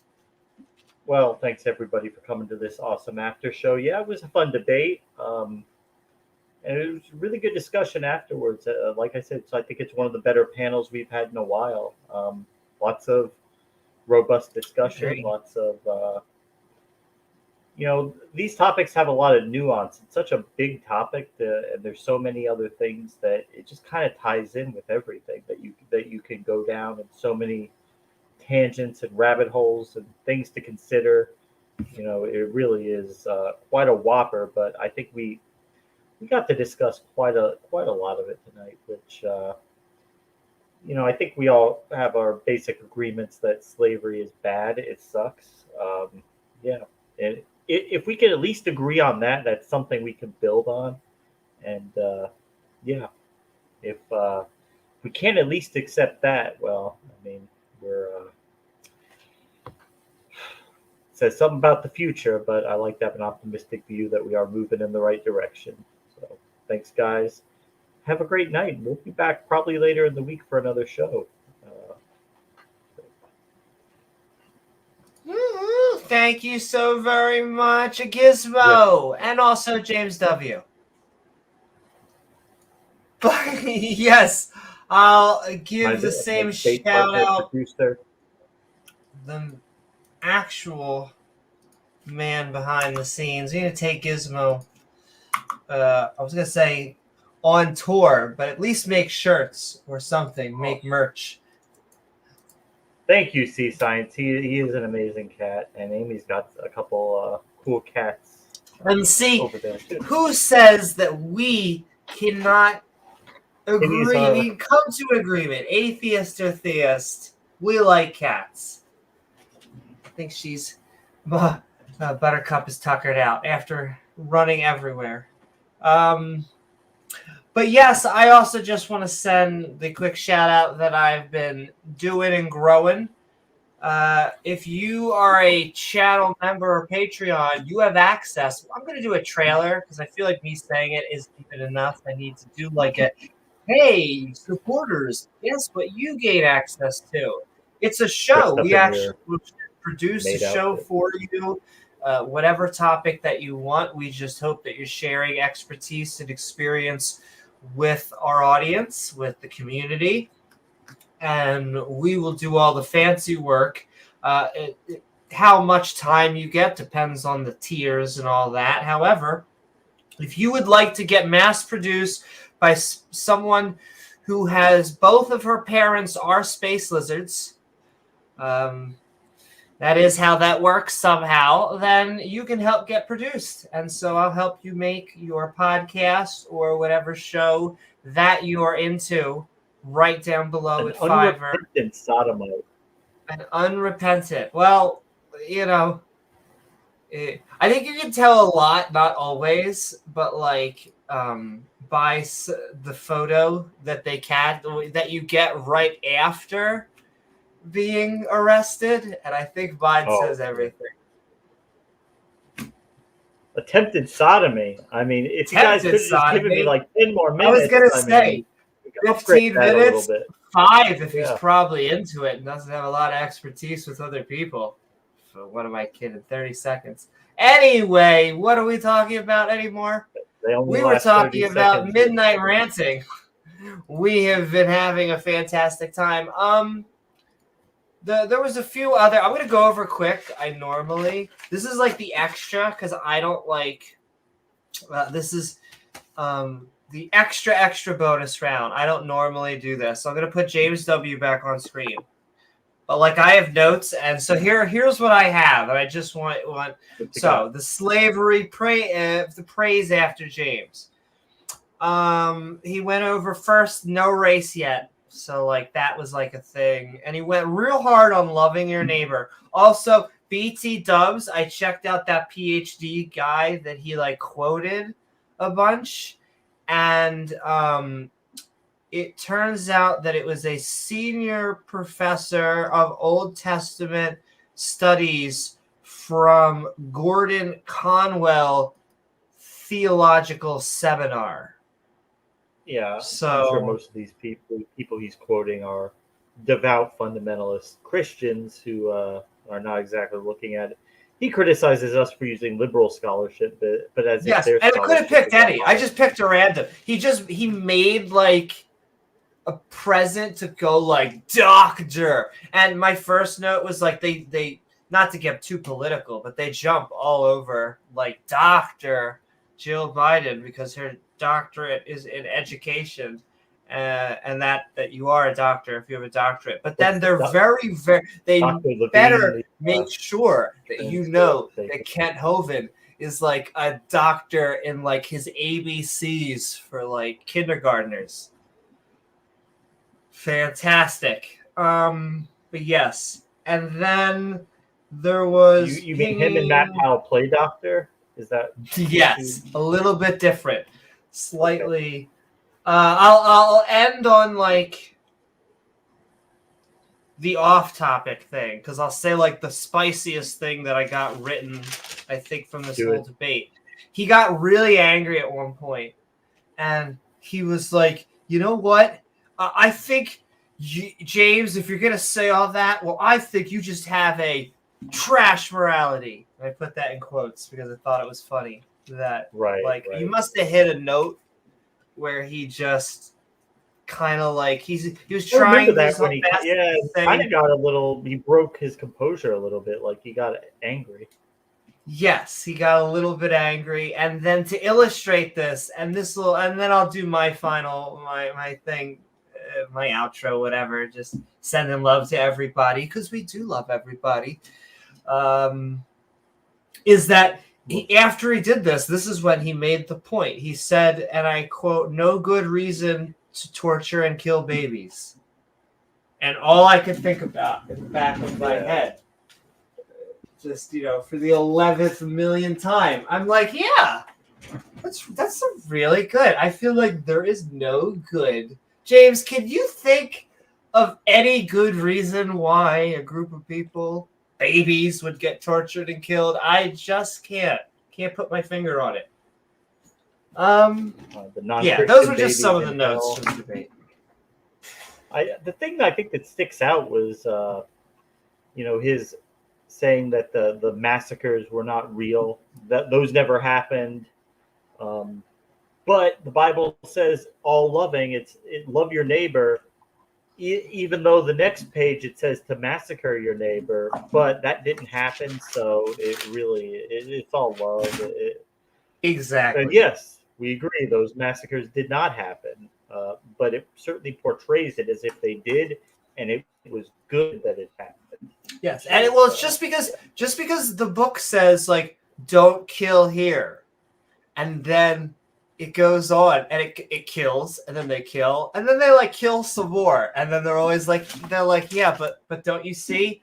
But actually over here it says not to kill. Yeah, no, we saw where it said that, but we kind of have like the problem with like the killing here and the killing here and whatever. Okay, we all know our spiel. And the more specific, when you interpret laws and you have something that's very specific, it always takes precedence over the more vague general laws, which is why, even though we're glad that they lost, the Confederate side claiming the Bible supported slavery was the more logically reasonable totally more biblically accurate even position, though yes. we're glad that they lost and that the slaves were freed, because the Bible is wrong. But from an internal critique, their position is easier to defend, that the Bible does. If I could just have my peak liberal moment for the night, it's if you have to have and worship two losing teams, I'm just saying, you really don't got things going for you. It turns out the South probably is not going to rise again. We kick your ass again.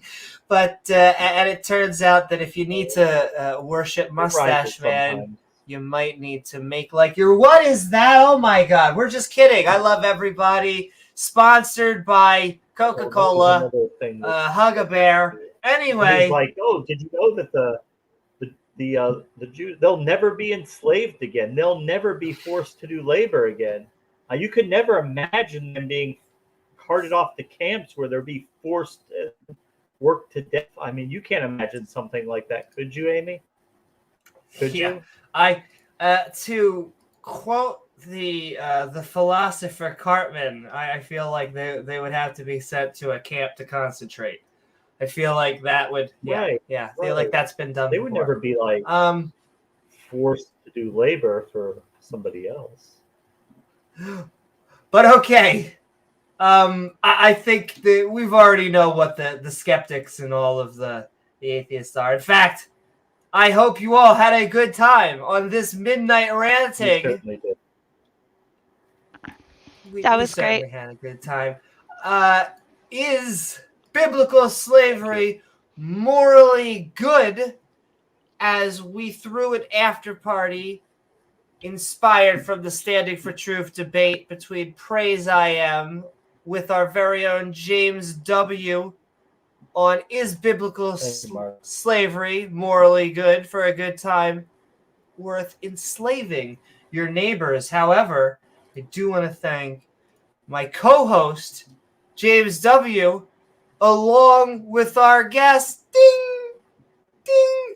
I hear it. It's in my sleep. I'm just kidding, Peter. I love you. YouTube.com/gotta go for it. You do my co-host, James W., along with our guests, Duchess of Clutches, Bubble, Beamsy, Eloy, Atheist Jr., Mark, Aluja, and Stephanie. Woo, everybody! As well as all the people in chat. At 2 p.m. Eastern tomorrow. Check that out. Who's doing a good. stream? Debate review of Hovind Debate, Atheist Jr. I'm going to send an alarm and try to make that stream. Hold on. Hovind. We got this. Hovind Debate. Hovind. Yeah, Jay's doing one. I can find it for you. Well, boom! Right down there, ladies and gentlemen. YouTube.com/Atheist Jr. So fast. Wow. Because the non-believers do not have to have holy wars. We don't split into denominations. It's amazing. But we do. Well, We have our little Just for fun. flavors and our little things, but we don't tend to. Not always. The No True Scotsmans tend we to be don't- very non-existent. But we don't split around it. Yes. Silly things. Well, excuse me. I think we do. I'm just kidding. Okay. I touched it. Oh, that was my last thing. Okay, my last thing is that I always feel bad saying it, but Bubbles, please prove me wrong. I want to win you over. I'm tired of the anti-contrarian because he is not a what is it when the Abrahamic. So we will win you over. We will win you over. Well, we're already past. We're overpast over time. Thank you very much. Pantheist, isn't he? Some Is he a flavor of pantheist? pagan Yes, or I think he is a polytheist? pantheist. I got trouble picking up what he is. But I'm Have still a few sending love. I see that, but I'm glad that Bubble has joined us. I know I know Bubble either passed out hours ago or he is at work or something. See Science, I see you. He tuckered his little self out. It's Lovered. Yes, exactly. The gnomes put him into sleep, tucked him in. Dear. With that, I once again sending all the love. Also, our people in chat are awesome mods who make this stream so great, and lovely viewers like you who make this channel even possible. If you enjoy the show, please don't forget to like, follow on Twitch, or subscribe on YouTube. Woohoo! Because then you gain access to that bell icon, which when hit to all will send you reminders to see our premieres or join our live streams. Woohoo! Or hey, I saw this person at the end of the debate. Hey, leave a comment once the video's done. New people to this channel, they may be like, what the are you talking about? And it just sounds like your own voice, Amy. What are you talking about? This is a straight heterosexual. Gay voice, Amy. James, why do you always bring up the gay voice? Do you want to talk about trans, like what they have between their... Actually, the I'm subject amazed- is about biblical What? morality? I'm amazed Sunflower didn't show up. He was at the debate in the chat. Also, I love... I think he's blocked in the chat, yeah. Is he? Titan's Oh, got is him he? on the Okay, because I gave reprieves to... Because I don't know. I can't handle... against probably Titan had to like pour an extra glass of whiskey tonight, but I see Science and Bubble. God only knows what Titan has because I can only imagine. And I love. James and James. Oh yeah. And we all kind of love. We want everyone to say is wash, and we only disallow very few people. The few people who we have had. They probably deserve it. I haven't seen some of those people kind of get. I think they all got threw away from the community. Yes. Today, briefly he surfaced, and then he immediately left. I saw even not even what the hell, not even Chuck E. Cheese Revenge, but his producer had was acting nice with Knock. Shout out to Knock, who cares about the Chuck E. Cheese. We should be talking about more YouTube content creators, Atheist Junior, the network group Tang Gang, and then Knock, the Raging Atheist. So you should all check them out. Anyway, hit that bell icon, leave a super thanks. He'll come out eventually. Hey. We'll read it back on the next episode. After the show, we'll be heading over to the Skeptic and Ranting Discord server. That's right, baby. The link of which is in the description below, along with all of our channel members. I almost want to unban him just so we can get through to his sexuality. I feel like his therapist isn't going to get there. So, the closer we get to that, the angrier Dr. Flower. Exactly, Dr. Flower. Please tell us, Dr. Flower, what we got going on. We're getting there, I swear. Channel members, they're amazing. Welcome back, Titan. Welcome back, Titan. I'm sorry if I had to drink. Yeah, I know. Oh, you drink coffee and water Yeah, only and Titan smoke drinks some coffee and water only. Yeah. How do you drink your coffee? That's the question. Because I drink so much cream and sugar, unfortunately. I could probably drink it black, but I would do it with like a begrudging face on my head. Anyway, the best way to support us is by checking out our Patreon at patreon.com/AVNewman and becoming a supporter, which helps us create all more nonsense. Oh my Jeebus. Woo-hoo! I am a Newman. This is and we'll see you all on the next episode of Skeptic Ball Z. Good night.